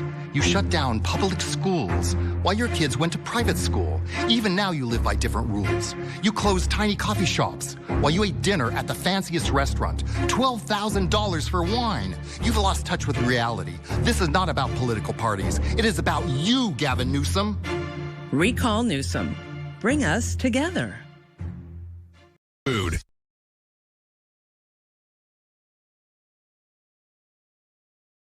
So going back to this fucking Kevin dipshit, who's not as bad as Larry Elder, but still really fucking horrible. Let's keep going. Apartments, we need one set of rules, not 482 different rules. And the government, cities, it's actually not that much. We're a big state. But we've got to get the government as much as possible out of our lives so we can streamline processes. We have 482 building and safety departments. We need one set of rules, not 482 different rules. And we need to speed up building and safety. How do you do that? Yeah, through executive action. Day one, we need to have a slightly higher standard that incorporates the benefits of green energy and better sustainability. But having one standard that's the same throughout the state. Then we empower our architects and engineers, whom we're licensing anyway, and we work together with the community to solve our problems. And real quickly to wrap up, I mean, having fun, what's this like for you as a 29-year-old traveling the state, meeting people, seeing the reaction? Well, look, I'm doing this because I'm passionate about solving our problems in California. It's a lot of work. It's a grind. I love it, though. I love it because I want to give back. In my opinion, I've already succeeded financially. I'm not, unlike other politicians, getting into government to try to make money. I could retire right now. What I want is to give back and to serve. Well, we all... Oh, totally, dude. He's on that Sigma grind set, boys. Does anyone have the LA Times article that like covers all of the candidates? You were Businessmen never want to make more money. Yeah, totally, dude. Businessmen famously hate making more money.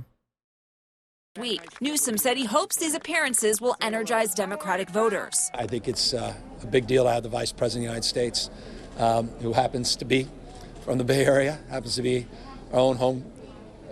Our own Californian here supporting this effort. Asked about these visits, Elder said he doesn't think it will make any difference. Californians are hurting, and they couldn't care less what Kamala Harris says. They couldn't care less what Joe Biden says.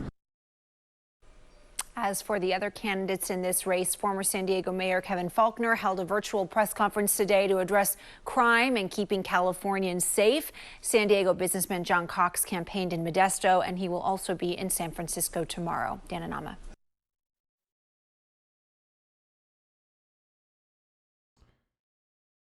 The California recall is heating up with 1 week to go. Voters in the Golden State will decide whether they've had enough of rampant homelessness, crime, and COVID mandates and boot Gavin Newsom from office. Democrats wrapping up attacks on the leading Republican candidate, Larry Elder. A Newsom rally speaker even called Elder, quote, a blackface on white supremacy. The candidates taking aim at each other. This man has been an absolute disaster. The quality of our schools has declined. Homelessness is up. Cost of living is up. Forest mismanagement, water mismanagement, and people, as I mentioned, are leaving California for the very first time. Let me tell you a little bit about Mr. Elder. He is to the right of Donald Trump. He would make, honestly, Donald Trump blush. All right, so this is the segment that you wanted to talk about before. So it's about skin color. Yeah, Greg. Making Donald Trump blush. All right. Well, so oh god, I hate it when they do this, dude. They're such fucking cucks. They love like ironically, they love virtue signaling. They love being like, "Oh my god, did he bring up color? Who's bringing up color? Why are you bringing up color?" Like these fucking dorks, dude. Can't stop. So Judge, what do you ask think me a question. Can I get the question? What do you think of the fact that they're saying that Larry Elder is a blackface and white There's been 3 supremacist? examples of this, and it's hilarious to see liberals attack people over skin color in order to protect the most white, privileged politician in modern history. Elder, I'm not his consultant, he should go after Gavin Newsom about being white. Like, what would happen? Because they're going after him about being black. He should have fun and go, you sir, are extremely white. Yeah, except he would lose his support in his base. Let's be fucking real. The entire point of, like, Republican politics is unironically advocating for, you know, being the black face of white supremacy and telling white people, like, no, I'm with it. I'm with it. I'm with the shits. Okay? So if he were to say something along those lines, like, oh, you have white privilege, like, that can go either way. Obviously, if the people know you well enough and they know you're part of the fucking team, then they're going to see that as a good thing, right? They're going to be like, oh, yeah, he's just trolling him. He's just trolling him. When Donald Trump does it, he's trolling because Donald Trump is white. When a black dude does it, though, Republicans go, hold up. Wait a minute. He's a black man saying things that I've heard from other blacks that happen to be Democrat.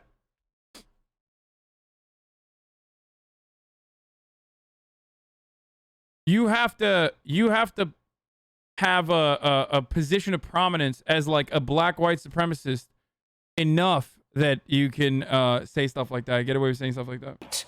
You know, and you are the white face of stupidity. But, you know, white supremacists. I'm gonna meet Kevin's Discord and let him know about the stream. I think he may reach out to you. Dude, you guys are so fucking annoying. Like, the moment I look at candidates, you're like, dude, have him on. Have him on. Like, he's gonna... You want me to have fucking meet Kevin on, dude? Really?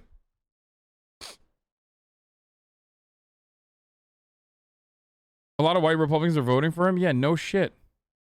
This now is the new Uncle Tom. If you are black and dare to challenge the party ideology or dare to leave their ideological race-driven plantation, you will now be called a black-faced white supremacist, again, while ignoring the Virginia governor, you know, the Canadian prime minister, a late-night comedian, and God knows who else who actually did blackface and were white.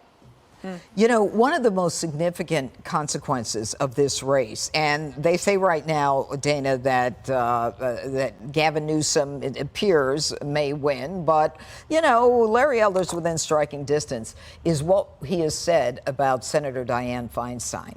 Oh, right, because well, Senator Dianne Feinstein has said she's not going anywhere. But apparently all the Democrats are like, ooh, like what? Counting the days. Like maybe she's going to go somewhere. And so they're hoping that the Democrats are saying, oh, well, if Larry Elder or another Republican wins and they're the governor and she dies, then he gets to appoint another Republican and that'll be the end of the Senate. So one, it's offensive to Dianne Feinstein. And so now not only are they talking about racial issues, they're talking about sexism, and it's just awful. But did you notice in the comment when we said that they were going back and forth with each other, Larry Elder was making all policy arguments. Yeah. And Gavin Newsom made only personal attacks. And so I think that's one of the reasons that the Californians that are wanting to vote Newsom out are thinking about it. I don't love the recall process. I don't think it's great, but I understand why people are frustrated in California. However, I do think when it was announced, I think it was announced today, that President Biden is going to go and campaign for Gavin Newsom, I believe that they must feel that Gavin Newsom is going to win, and then Biden's team will say, see, he's not a drag on the party, he's fine. Right. Yeah, you agree with that, Jess? I do. It was a coin flip until about 3 weeks ago, and then the Democrats really started to panic, and the unions in Hollywood poured about $10 million into this race. Just at the same time, the press started savagely attacking his race, his divorces, and his taxes. Like you said, all personal smears, nothing to do with policy. Now it's really kind of a tough reach for him. But if I was running this campaign, I would make it about management. You can't manage the forests, you can't manage the water, you can't manage energy. Keep it about management because clearly Democrats cannot manage that state. Well, in addition to that, there's some kind of $1 trillion fraud going on in the state unemployment division in California. But it's interesting that there's talking about it being an attack on their values if someone like Larry Elder comes in, and on social justice. Look, a great French philosopher once said that.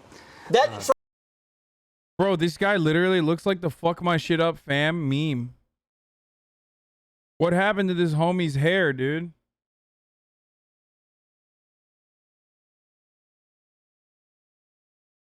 I can't take this shit seriously. If this is what your hair looks like, bro, I'm sorry. Like, he literally went to the barber and was like, yo, fuck it up, dude. He went to the naked barber.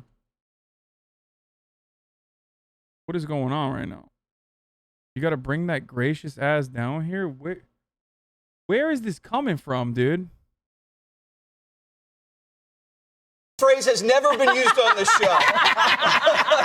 It's nothing like the specter of the death penalty to focus one's mind. And Gavin Newsom has gotten very focused here. To your point, Democrats have realized you lose this seat here, this would be an earthquake, a political earthquake unlike I've seen in 20 years.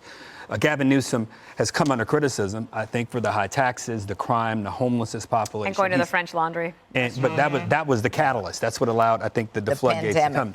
But Republicans, I think, may have caught themselves, might not have thought this thing could have gotten as serious as it has, because I think if they thought that, they might have ran some more serious candidates. Larry Elder, I don't have any opposition to him because of his race. I'm just not sure he's serious enough and qualified enough to be governor of California. I think voters out there will make that determination. I would agree with you, Dana. It's unfortunate that the clip we showed Newsom attacking him on personal issues. I think personal issues should not, someone's personal life like that should not be involved in politics. And frankly, Newsom should be challenged on policy, as Elder should be. But unfortunately, politics has gotten to a bad place where we like to just attack people personally. And you know what? And it works for some people. Yeah. And that's why they do it. And then some people Arnold pulled it off. Don't want to. The latest now on the Texas abortion ban. It includes no exception for rape victims, and Governor Greg Abbott is under fire. Sorry, I have a guest coming over in a little bit. That's why I was on my phone, but Christ, the haircut looks like a pop-up neoliberal ski resort in Lancaster.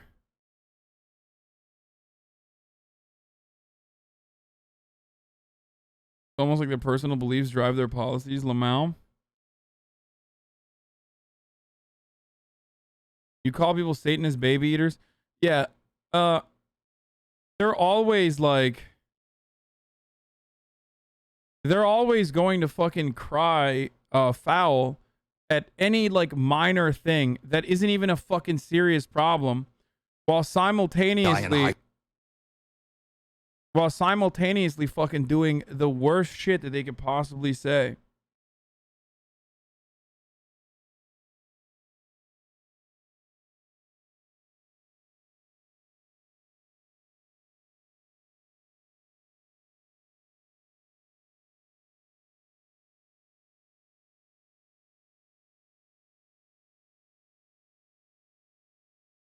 I also didn't take ibuprofen for the first time today, and my fucking back just sucks.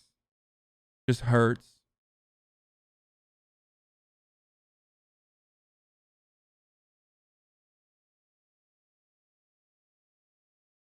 Have you covered?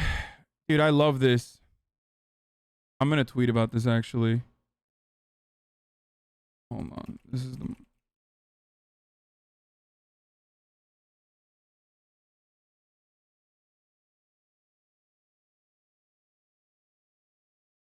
Conservatism.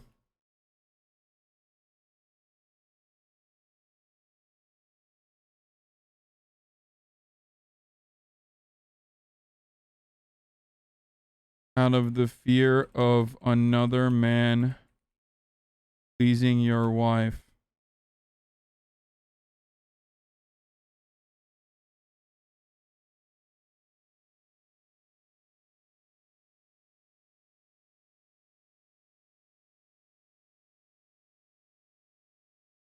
Anyway, weird. My mom says she's visiting someone later today, and I got a notification when you were looking at your phone. Dude, no. Not your mom. Don't worry.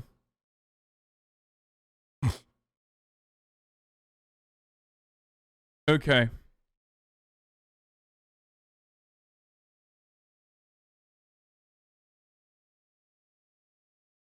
Fuck, this shit sucks.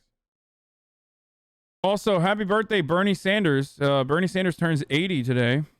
A hero.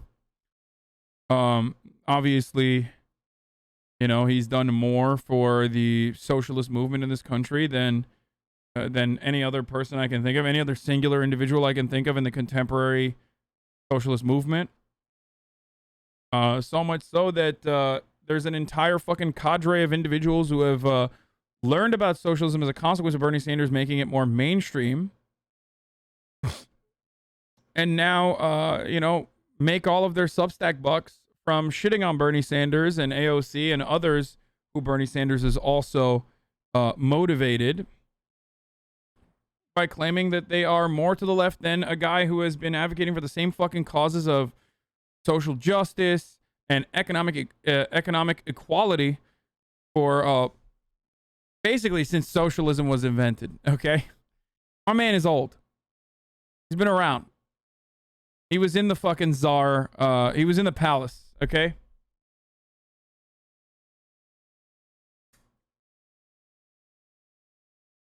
This tweet is still a banger. Mandatory Bernie Sanders. Bernie Sanders should be forced to give away 90% of his birthday cake. Hashtag happy birthday, Bernie. This is how birthday cakes work when you have friends. One of the best Bernie Sanders birthday posts of all time.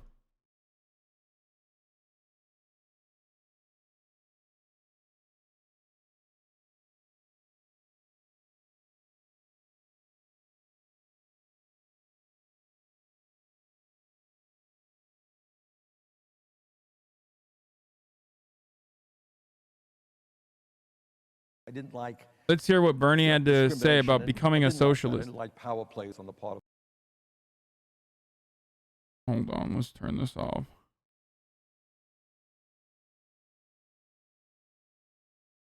People who have kids picking on weaker kids. I didn't like, discrimination, and I didn't like that. I didn't like power plays on the part of people who had the power.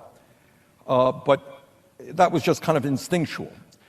And, as a kid, I felt strongly about racism and poverty. And when I went to the University of Chicago, I was not a good student, but what I did do was spend an enormous amount of time down in what they call the stacks of the library. It was a very good library, and I would bury myself in there, reading everything that I could read about history and politics and sociology and economics and psychology. I did a whole lot of reading. I was was not a good student, let's say that. But I did a whole lot of reading. But what the Young People's Socialist League did to me, it helped me put two and two together in my mind. In other words, we don't like poverty, we don't like racism, we don't like war, we don't like exploitation. What do they all have in common? And people say, well, I'm against poverty, but why, for example, at a time when we are the wealthiest country in the history of the world, why do we have 43 million people living in poverty? Why do we have such an Come on, Twitter video, dude. Distribute some of your fucking bandwidth to like running videos normally. God damn. fair distribution of wealth and income? What does wealth and power mean? How does it influence politics? Money always played a dominant role, a very important role in who gets elected. Now, as a result of Citizens United, it is far worse. Who decided that World War I would take place? Who even knows why we went to war in World War I? What was that about? Who makes these decisions? So what my studies tried to do is put two and two and two together. And that is why, I kind of evolved to an analysis which tries to explain to me what goes on in the world today and then. One other thing that I noticed in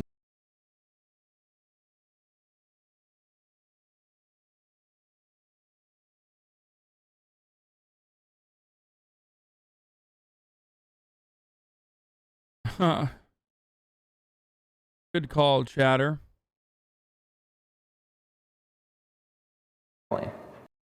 Murfreesboro, Tennessee. The two women behind this young man laughing at him, erring on the side of caution makes me If I get COVID, I'm going to bring it to my family. And I talk to my grandparents a lot. They're higher risk than me, so I don't want to give them COVID. This time last year, my grandmother, who was a former teacher at the Rutherford County School System, died of COVID because someone wasn't wearing a mask. This is a very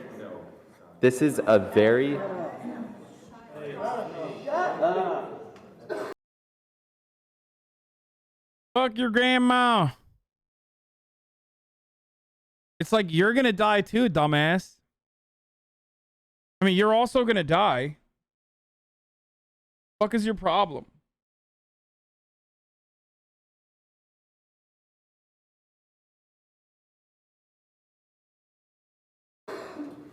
This is a That is definitely AstroTurf, by the way. When you see like nice ass fucking signs, like either you got one really wealthy member in the group, but half of this shit is AstroTurf to the wazoo. Look at that, dude. Look at these nice ass fucking signs they put together.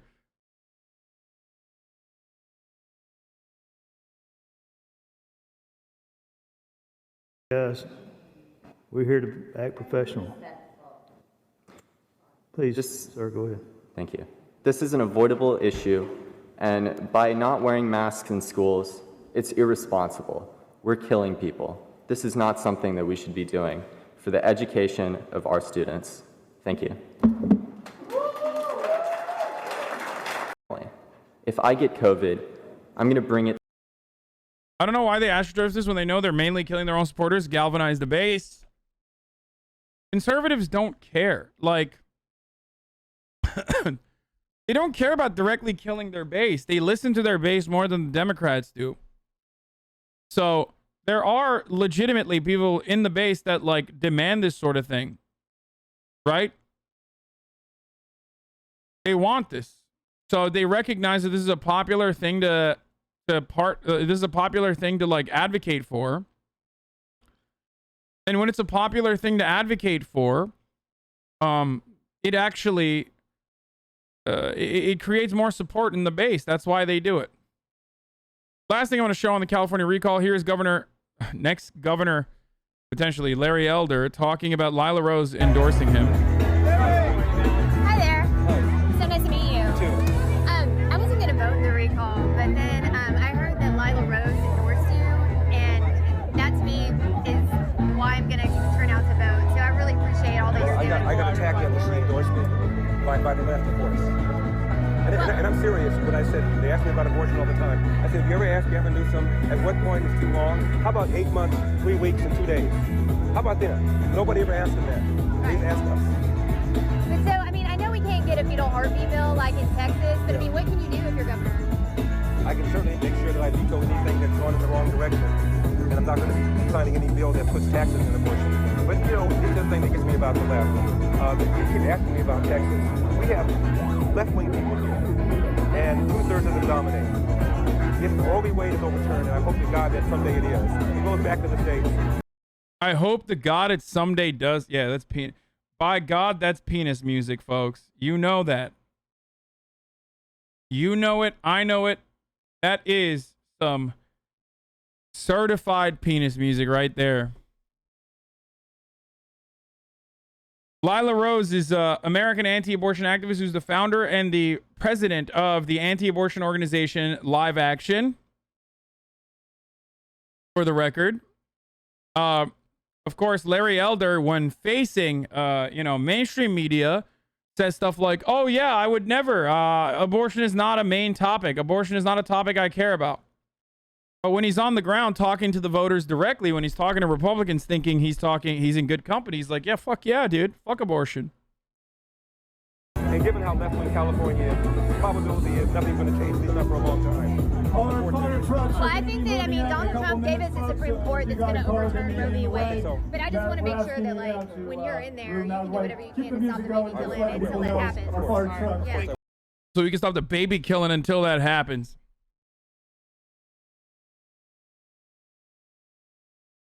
End up a little bit.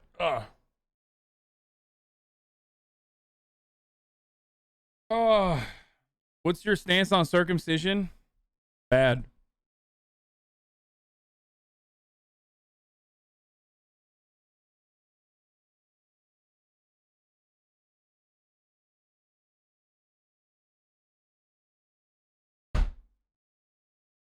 Not good. Okay, I have a guest here now. Okay, I have a secret special guest. I don't know how we're gonna do this, but she's here, and she also has a puppy with her. So, God, fucking God, what's good? All right, say what up to everybody. Hold on, I'm gonna, yeah. Okay, I'm lowering the noise gate. Increasing the gain. You don't have to be so close to the microphone. You can like get over here and you can talk. There you go.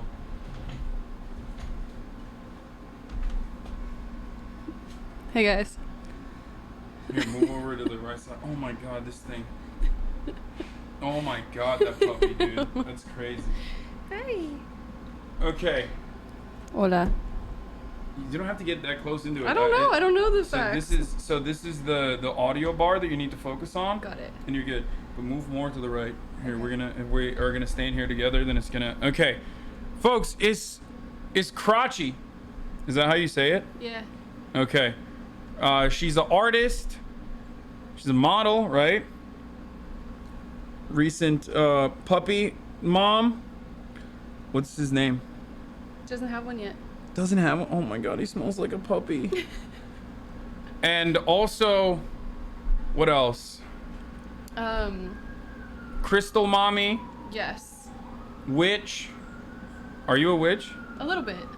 Okay, Crystal Mommy, Witch. That's it. I don't know what else to say. It's pretty good. Crotchy, not with a C, but with a K. Yes. Folks. Yeah. So there it is. None of you guys guessed who she was going to be, who my guest today was going to be, because I've never brought her up before, so it's understandable that you had no idea. Right now, we're learning about the California recall. Do you have any questions? Yeah, what is it? So, if a certain percentage of the population sign a petition to recall the governor of California, no matter who he is, then it automatically triggers a recall. So that's what we have right now. Okay. There's What's a your recall view on election it? happening currently on Governor Gavin Newsom, who's a Democrat. And the way that the recall works is if you have... We're going to talk about crystals in a little bit, okay? The way that the recall works is there is two questions. One, do you want to recall Governor Gavin Newsom? If you vote yes on the recall, then you trigger, and more than 50% of the public votes yes on a recall, then you automatically trigger a recall in which Gavin Newsom is no longer the governor, and then a bunch of these fucking psychopaths who are running for governor instead will become the next governor. It's terrible. Okay, so you don't like the people that would be taking the place? No, I don't. I've debated one of them. He's a psycho. He believes in like $0 minimum wage. Oh my god. He's a huge Republican. He's terrible.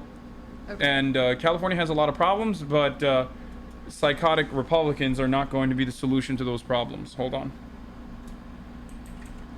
Here,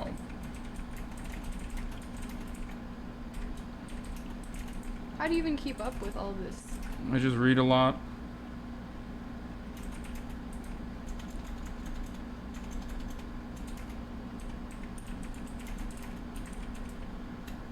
Are you familiar with Witchtok?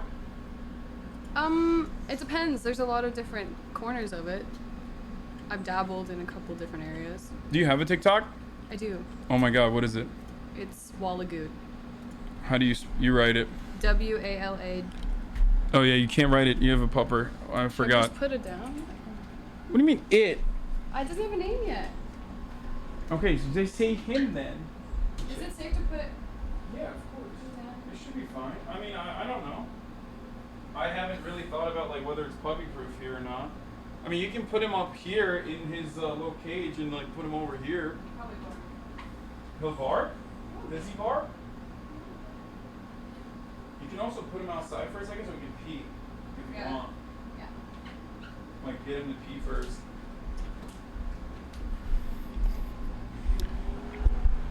The pupper is like very, very new. Like it's a little baby.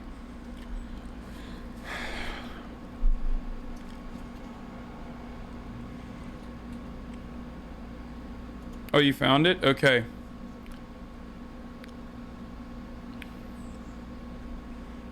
This is her TikTok. It's a lot of stuff like this.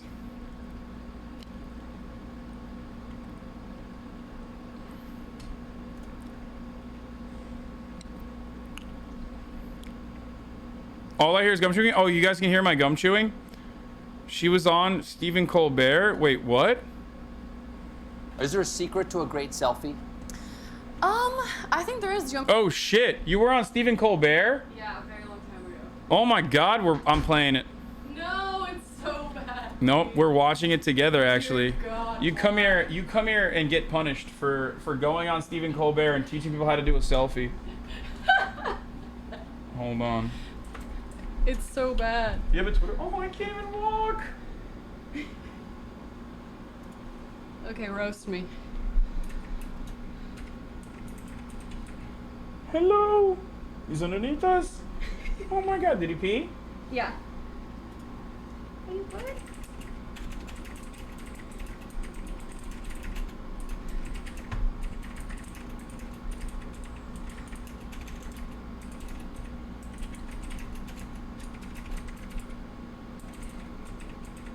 Okay. A paper bib, yeah, he gave me a bib. Okay. I tweeted that you're here. Okay. Wardrobe malfunction interview? Wait, what? Want me to Really? show you? Yeah, yeah, I'd love Yeah, it. I'll show you please. right now. Okay. All right. I can't. I got one right here.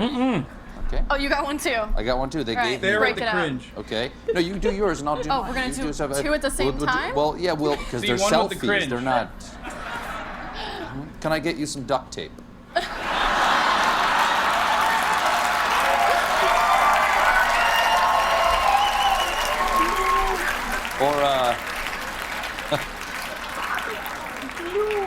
Or a poncho. Are you cold? Are you cold? Just You wanna, awkward I in just want to make general sure. to exist within I would be this cold realm. if I was wearing that right now. Okay, here we go. Okay, so show me how you do your thing. Okay. Let me get in there, right? You gotta get in there. All right, where's your angle at first? He's laying on my What's feet. your angle? What do you mean my angle? When you see yourself, are you like, this is good? What's your angle? Straight on? Yeah. This is not This so is much. the side. This is the side. You can do this one? Mhm. All right. This is the side, actually. All right, let's go. I need Make to sure. learn from the best.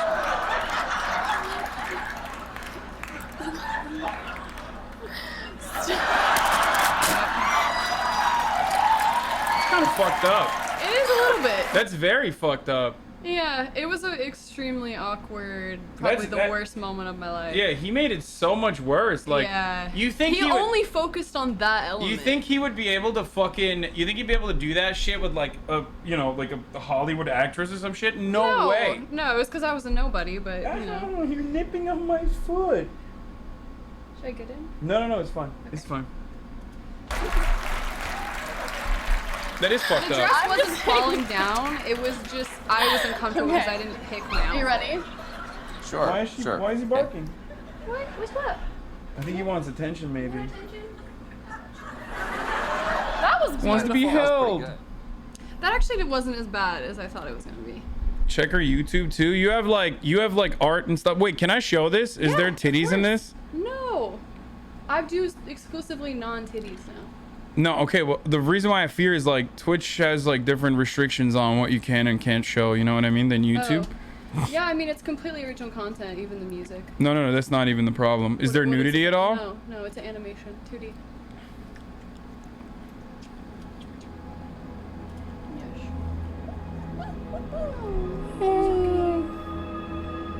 Are you scared? Oh my god.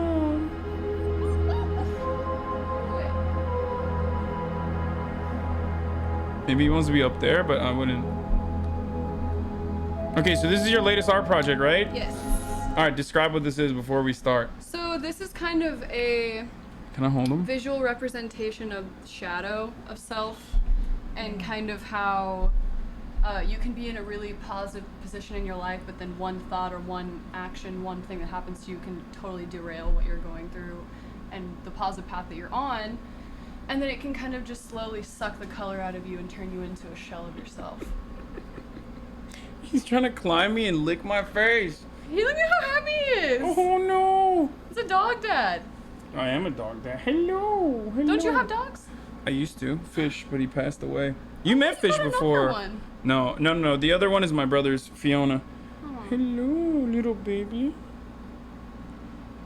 Okay. Do your viewers usually work with shadow work or no? They don't. No interest. I mean, some might. Okay. No, we don't do any introspection here. We're strictly anti-introspection stream. Nice. Okay.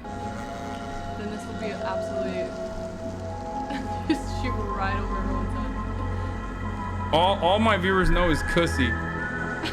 which is car pussy, from the Disney Pixar cinematic universe. I want to see that. Can we do that before? I can't show that. It's illegal. Fuck. Twitch does not want the truth to come out about car pussy. I thought Twitch was completely. I'll show it to you later. Whatever you wanted on Twitch. No, you definitely can't. Hello. So no titties. No titties, none of that. Unless, you're in a hot tub, in which case you can. Only a hot tub. Yeah, so the pussy is a working theory. Okay.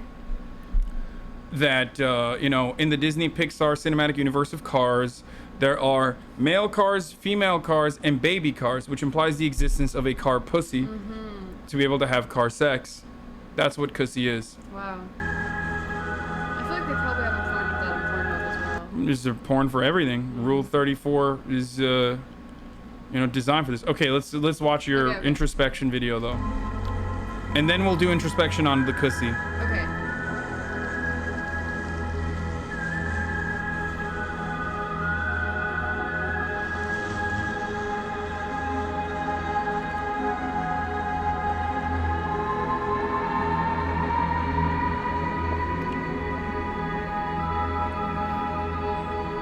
Who drew this? I did the designs, and I had an artist in Germany do all the movements.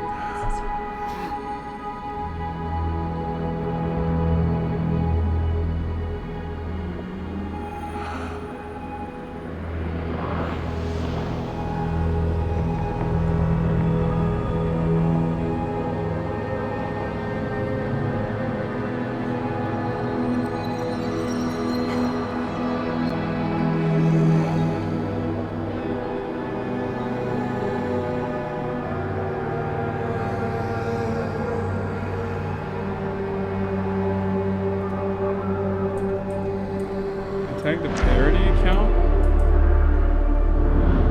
Oh yeah, my Twitter is. Yeah, that's not me. That Twitter makes a lot of money off my photos. Holy shit, 166,000 They charge fucking. people for photos, yeah. That's crazy, dude. They're killing it. Do you not want to fucking strike them down? Be like, this is me? I can't. I've tried. Yeah, they're really active too. Oh my god. So maybe don't tag. I'm sorry, I'm gonna delete it right now. But do tag me. Yeah, I'll do it again.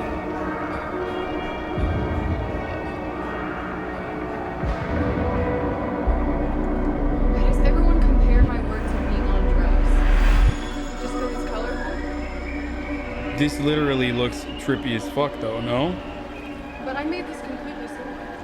Really? Yeah. It's a cap.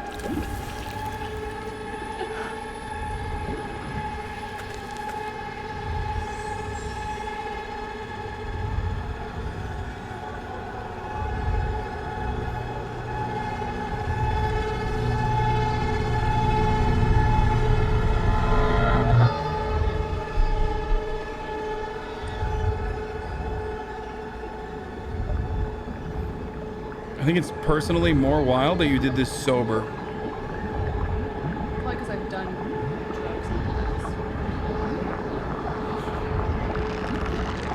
How does this entire part end?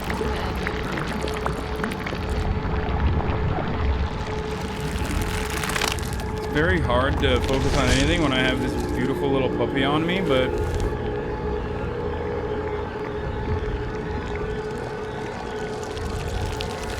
what is it? How does this make me feel? It makes me feel like the hatred that you have inside of you that you allow to escape through, your mind expanding, then manifests into this like demon outside of the universe. Wait, can you turn this part up?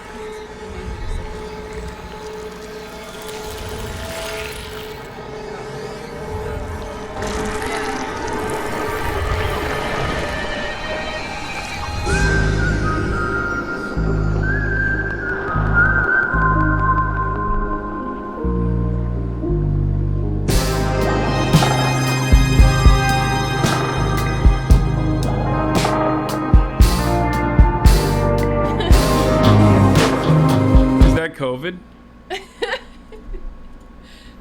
For the sake of the time it was released.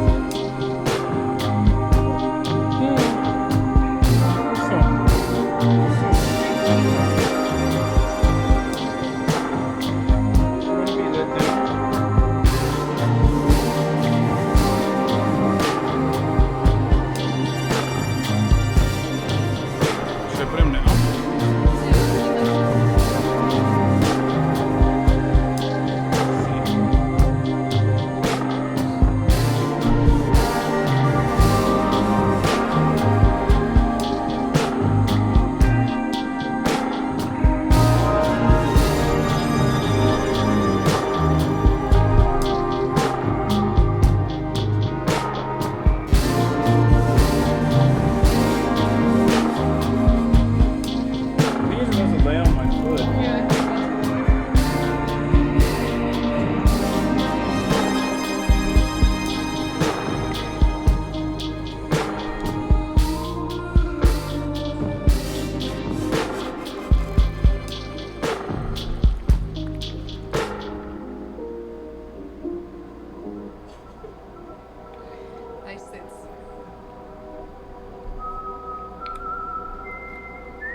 And then you get old?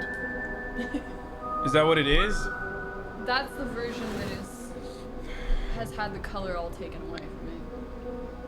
But yeah, kind of like just old, raggedy shell of what you once were.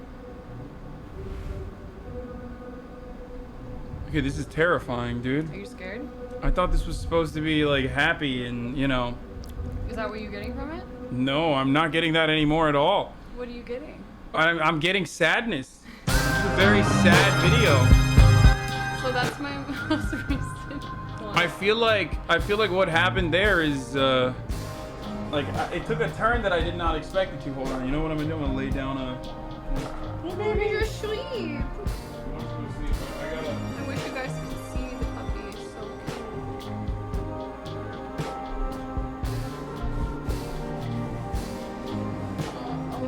cute. Damn, he's out.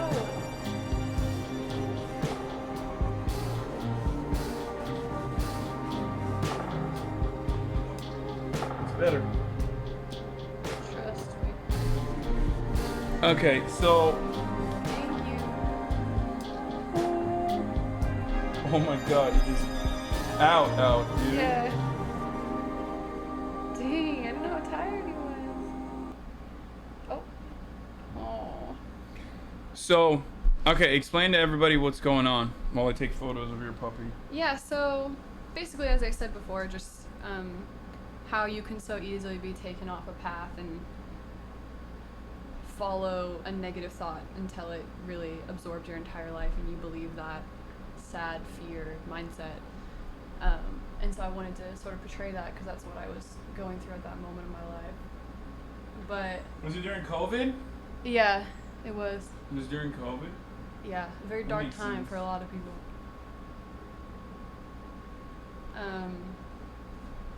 Look at the chat. Chat will have questions for you. Okay. The chat, okay. Oh, you're having trouble hearing me? Can you get a little bit closer and just like yell?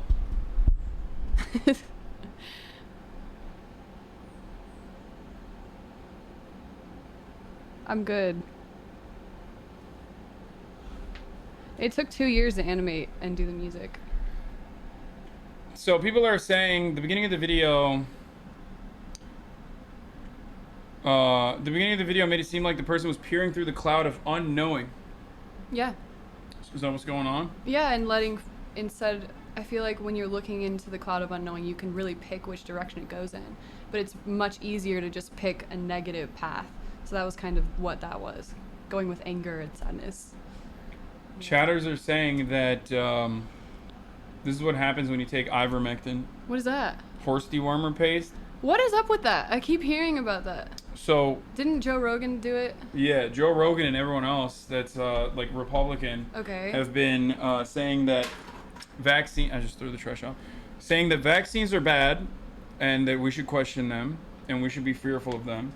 But also that there's a secret drug called ivermectin, which was originally used in horses as a dewormer medication. They're claiming that there's a secret that the government is like hiding from us, that this horse dewormer is actually a viable treatment method for coronavirus. Does he have evidence of that, or? there's like 2 studies that everybody uses all the time, and those studies have been pulled already, but people still use them. So no, there is no actual empirical evidence on it. All right. There's plenty of evidence that the vaccines are working, but people refuse to look at them. All right, is there anything you want to show here? You love nature and art and shit too. I do. You're like a big nature person. Look at this. Yeah, I love nature. I'm a simple person. Where is this? That is in Oregon. Is there no sound on this? Like, why can't I? There should be sound.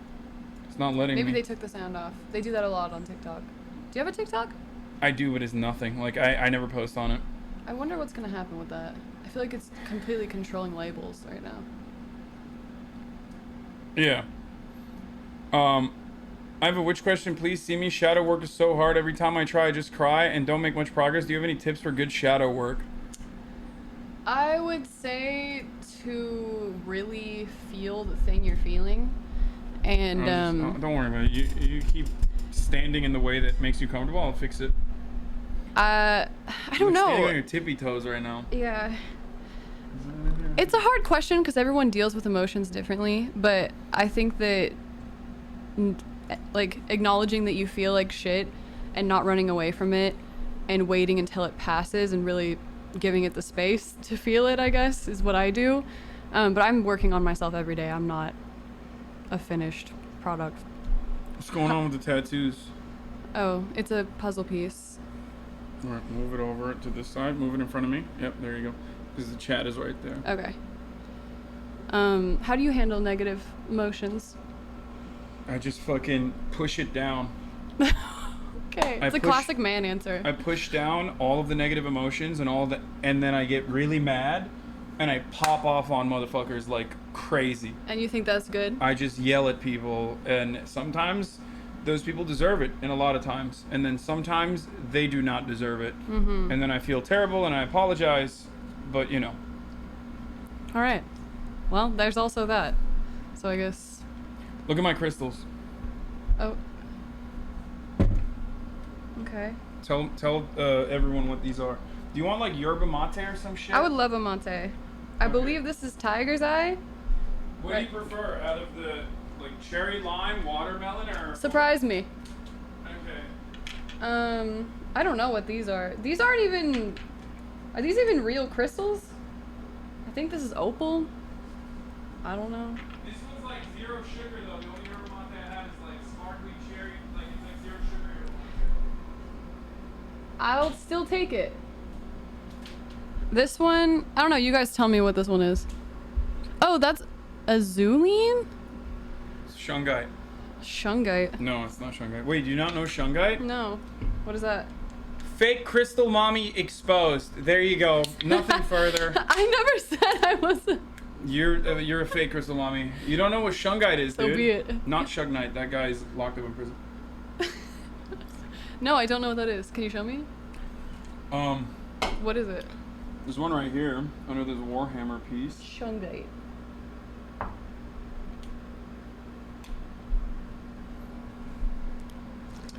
This is shungite.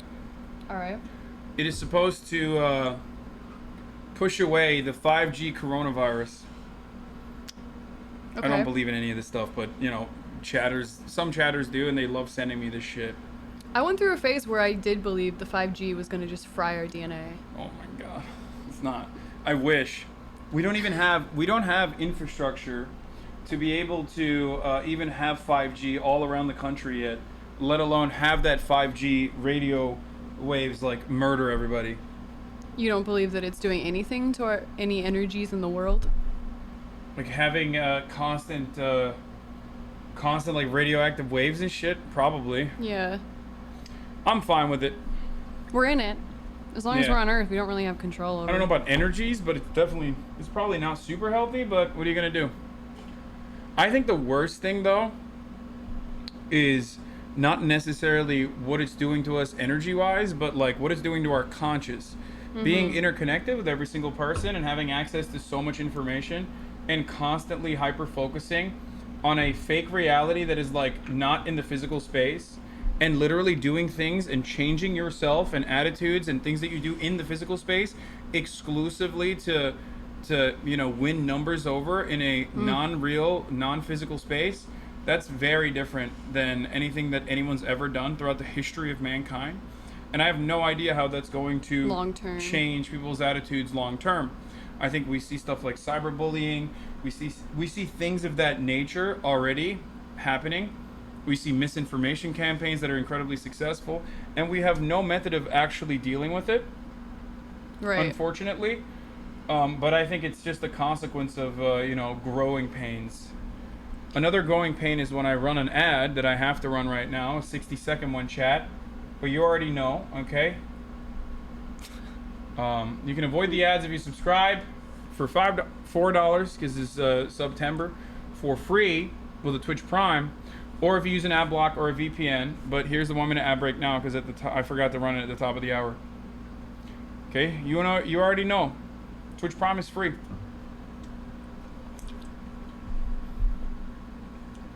Somehow teeters the line where it's simultaneously like watching a 5-year-old as he jumps from topic to topic multiple times a minute and has computer levels of idea and fact recollection like the likes of which I've never seen. I love this broadcast. I do not have. My fact recollection is terrible. Mine is too. We already have static noise traveling on those frequencies. It doesn't matter whether data is organized for computers or not. The waves have already been there. Good to know. Apparently, Alberto Mielgo follows you. Have you thought about working on Love, Death, and Robots? No, but I'm collaborating with him on animation in October. God damn, I don't know dude. how you guys caught on to... Wow, you already found him on there. That's weird. They're psychos. They spend... Remember how I told you, like, the collective consciousness is actually impacted in ways that we cannot understand so far? We know too by much. Spending every waking moment on the internet. This is the product. This is one of the many products of that, where there are 31,000 psychos that are literally watching right now that have access to all manner of information that are now saying your shirt is on backwards. Is it? It's not. because the stitching is on the outside. Oh. Is the tag back there? No. Oh, wait, hold on. Pull it up again. No, it's not on backwards. She literally has a tag Not inside. today. Yeah, that's crazy. So what do they follow you for? Like politics or just facts in general? They just like to look at your beautiful face. Like what is it? Thank you for your compliment. It's very nice. Keep it up. No, it's a collection of all those things, but mostly politics. I do political coverage. Usually, right now, I would be doing political coverage currently, but I'm not because I have a guest over. But usually, I do like for the first 3 to 4 hours, I do political coverage. Then after the political coverage, I get into like dumb shit and memes and stuff like that. Cause he is a meme. So like right now, sometimes I'll look at like Witchtok, make fun of that. Okay. And then, I watch Joe Rogan, which we can do right now. Let's do it. Because apparently he has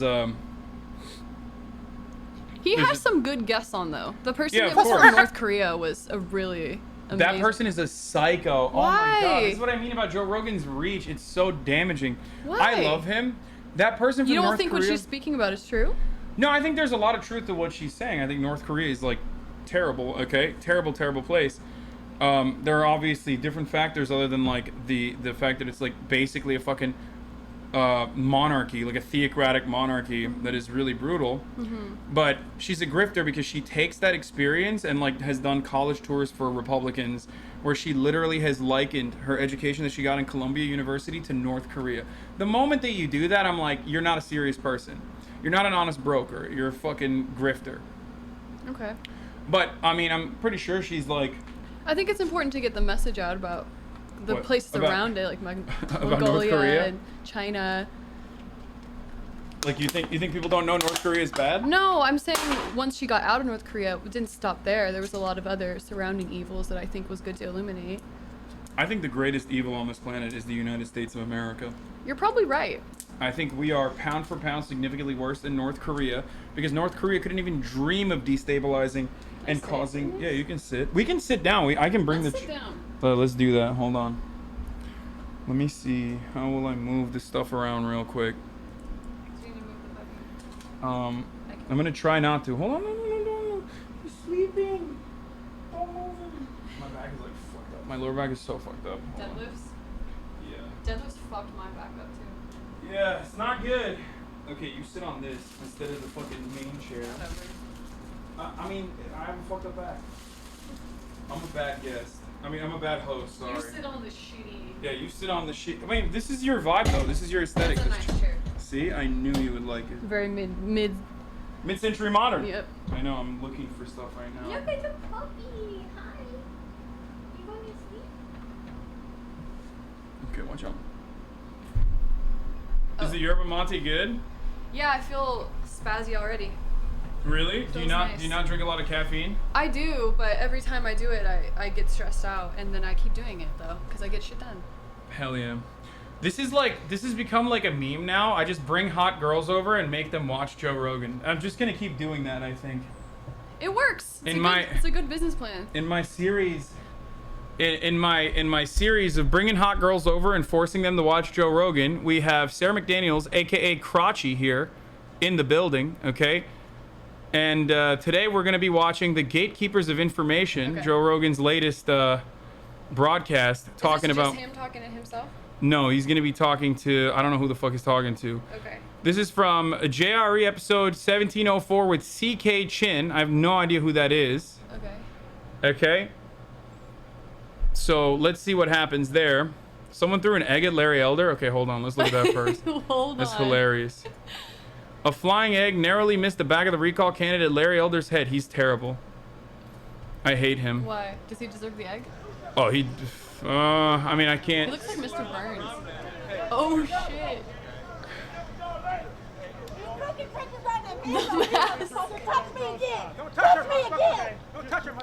Oh, shit! She just clapped the security guy in the face, dude. What a psycho. Respect. Respect. Okay, I'm gonna move in a little bit. Okay. So I can get a little bit closer. Okay. Also, can you bring the mini fridge that's over there up here for a second? I gotta grab a drink out of there. A beverage. Thank you. This is my little baby fridge. It's cute. Thank you. Ladies love it. Mountain Dew, huh? Yeah, you can put it back down. Big health guy. Oh, dude, yeah. I'm huge. I'm huge into health consciousness. I can see that. Offer her a drink. She's literally drinking a drink, you fucking simps. Oh my god, dude. Every time I have a girl over, it's like they lose their shit. I love this. They're like over the top with their respecting women shit. They're like overcorrective. That's good though. You don't want people just disrespecting females. You're right. But I also still think that like people going overboard and treating a woman differently than they would treat like anyone else is still coming out of a place of otherizing women, and it's still infantilizing. That's why I treat everyone equally and poorly. Okay. I'm just kidding. Oh, At least it's, you keep it going. I treat everyone kindly. Treat everyone like shit. That's the message here. Okay, we got a Witchtok compilation coming up later too. Go back to Joe. What are we doing? We're gonna do. Oh, this is ADHD manifesting. Debate the puppy. That's great.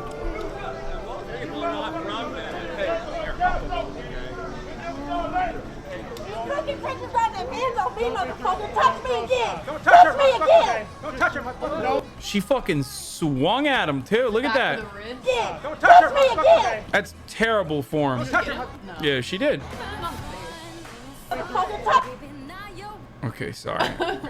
She did get him, but like, she didn't miss. No. Touch me again. Don't touch her, motherfucker.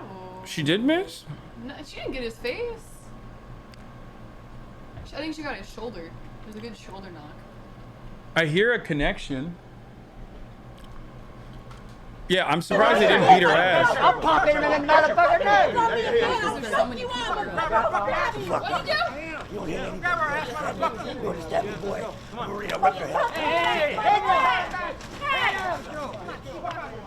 Why are they beating this old man's ass, dude?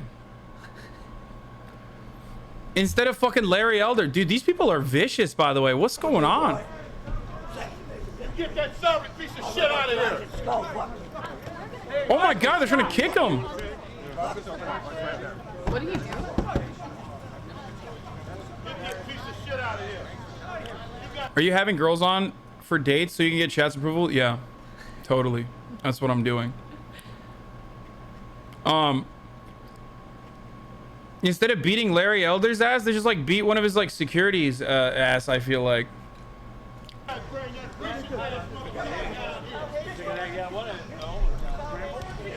So that's Larry Elder, the black dude in the beginning that missed the egg, that the egg missed rather. He is the #1 candidate with 26% of the vote currently, going up against Gavin Newsom. Like I said, Gavin Newsom is still beating him in the polls because like all Gavin Newsom needs to do is have more than 50% of the population vote no on the recall, which you should as well. Vote no on the recall, and then it's fine. Then he stays in office. If they vote yes, though, he's immediately gone. He's no longer the governor, and whoever has the most votes on the second docket ends up becoming the next governor of California. Because there is not a lot of momentum and not a lot of interest in this up until recently, charlatans like Larry Elder, who is a conservative talk show host, so he's basically me for boomers and for conservatives, has been able to gain a lot of momentum and is now at 26% of the vote. He is a psycho. He has like an assault charge on his ex-wife. He once famously said that there was like an accusation against him about sexual assault, and he was like, she's too ugly to sexually assault. Just look her up and you'll know what I mean. Damn. So we don't, yeah. She doesn't care. Is this true? Do you not care? My eyes were glazing over a little bit, but I was listening. Okay, let's get to fucking Joe Rogan. All right. Let's get to Joe Rogan instead, because seems like you're not too into this. No, I'm into it because I need to be aware of these things, but I also think that both of them are pretty fucked. You think you don't like Gavin Newsom? I think he definitely does better than that guy would, but I think that the way he handled Corona was pretty poor as well. Why? What would you have done? I just don't know why he lifted the mask ordinance and then kept putting it back so many times. That was the weird part to me. I think he should have just kept it the entire time. Okay, respect. That's not terrible. I don't know too much about him because before Corona I didn't really even know who he was, so I don't have much of an opinion on it. I don't want to act like I do. Okay. All right. That's not bad. I thought you were gonna be like, cause he didn't lift the mask mandates. No. He didn't lift the mask mandates. They should have done that. He's destroying businesses. He's destroying businesses. The businesses were destroyed anyway. Yeah. DeFranco can't keep your name out of his mouth. JK, you were on a show again today, dog. Wait, why? What the fuck? Who's DeFranco? Philip DeFranco. Sexy Phil. He's a YouTuber. You guys are together? What? No. No. He's like married and shit. Why is Philip DeFranco making a video on and Joe Rogan versus Hassan Piker? Wait, what? He made a video positioning me against Joe Rogan? Why? That's so weird, dude. That's so fucking strange. Okay, we have to watch that now. What are you gonna do about that? I mean, we're gonna watch it. Isn't that just YouTube drama? Is that a real thing that you? I mean, it is definitely YouTube drama, 100%. Well, I guess we should watch it. Does Joe Rogan give a shit about that stuff? He said lawsuits incoming. Joe Rogan versus Hassan Piker versus CNN. Wait, Britney Spears. Is he implying that Joe Rogan is going to sue me? Why would he sue you? Because that would be fucking hilarious, dude. Beautiful bastards, welcome back to the Philip DeFranco. First of all, that would imply that he has to literally acknowledge my existence, which he knows who the fuck I am, but refuses to do so. So, you know.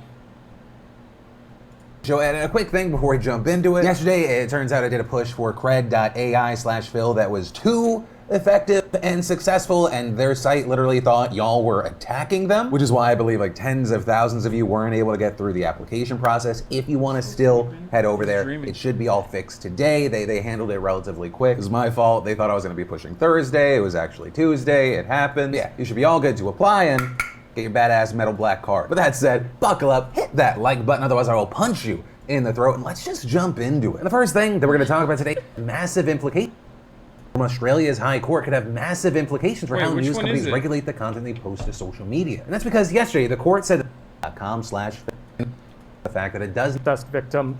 With Mexico's Supreme Where Court. is it, chat? Oh, Joe Rogan. Here it is. Then, in what's going to easily be one of the most divisive topics in today's show, which is crazy because we're also talking about abortion today, let's talk about Joe Rogan. This was one of the most heavily requested stories today. So if you missed it, one of the biggest podcasters in the world last Wednesday announced that he was diagnosed with COVID-19 the Sunday before. And saying that once he found out, he threw a whole slew of medications at it, right? The whole kitchen sink. Right? Saying monoclonal antibodies, Z-Pak, prednisone, vitamin drips, and what has become the highlight for topic of conversation, ivermectin. And before we go further, I just want to say this is where people on both sides are getting me pissed off. I'm not saying it's an equal amount, but it's where I'm getting pissed off. When I first covered this story, I made a joke about monoclonal antibodies being the smart kid in the group project. Based off of all the good research right now, it appears that that is the thing that's helping people the most out of anything that was listed here. But So he's right. So Joe Rogan took like a fucking cocktail, right? Basically took like prednisone, Z-Pak, zinc, vitamin C, monoclonal antibodies, which is experimental, but like FDA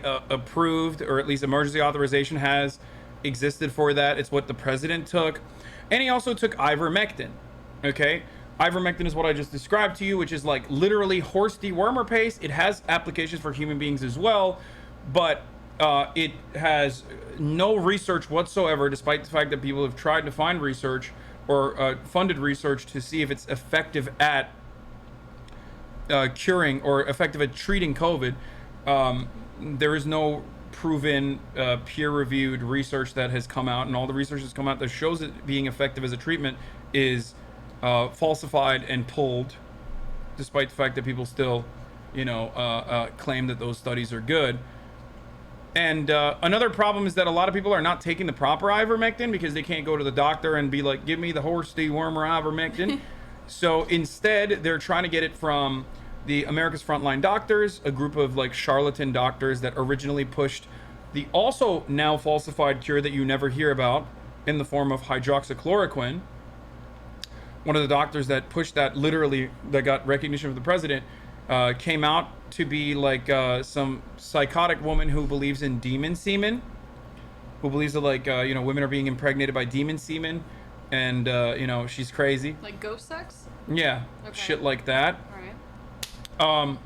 Anyway, but no one talks about that anymore. So now they've moved on to ivermectin. If you can't get it from the America's, Frontline Doctors or whatever, you resort to going to the feed store and getting the horse dewormer, ivermectin, that is made for horses and for cattle. So many people are literally, you keep saying zinc, but it's Z-Pak. I said Z-Pak and zinc. He took zinc too. I thought zinc is like the #1 thing that these people take.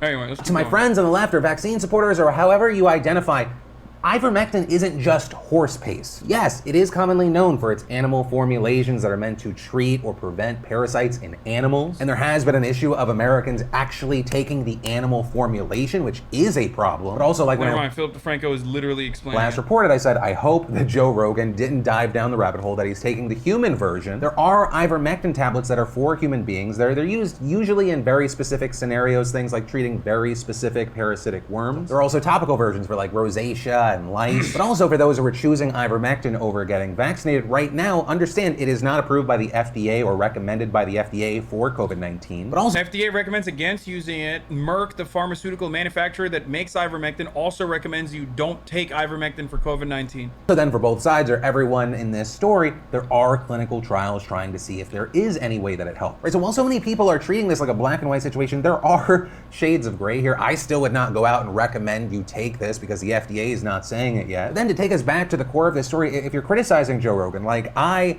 have, you do your viewers and just the conversation and debate in general a disservice by just saying Joe Rogan is gobbling up horse paste without further looking into the story. Joe Rogan on his podcast yesterday even addressing how some places reporting on this, even talking about potential litigation. Bro, do I have to sue CNN? I don't know, do you? They're making shit up. They keep saying I'm taking horse dewormer. I literally got it from a doctor. It's an American company. With Joe going on to say that he got it from a doctor who works with the frontline COVID-19 critical care alliance, though, as people like Hassan Piker have noted, that group is actually behind a faulty study about ivermectin that ended up being pulled by its publisher because it did not, quote, offer an objective nor balanced scientific contributions regarding ivermectin as a COVID treatment. But still, Rogan then went on to slam the media for not focusing on his recovery. But what they didn't highlight is that I got better. Yeah, you got better quickly. They try to make it seem as if, like, I'm doing some wacky that's completely ineffective. And Right. CNN was saying that I'm a distributor. It's super strange. And more so, I feel like people are just stupid and they're doing the wrong version of what he did. Well, even then, ivermectin is like taking horse dewormer for COVID is the exact same as taking hydroxychloroquine for COVID. It's unproven, it's untested, and a lot of people end up self-medicating, and that's the problem. So you're just saying because of his reach, he should be more cautious of things he talks about. Yes, and also the other part of the problem is that he also pairs this up with vaccine hesitancy. So he's literally talking about how like vaccines are scary. If I was a young person, I would not take it. If I'm a healthy person, I would not take the vaccine. There's no reason to fear the vaccine itself. It's completely psychotic to literally telling fucking people not to take the vaccine.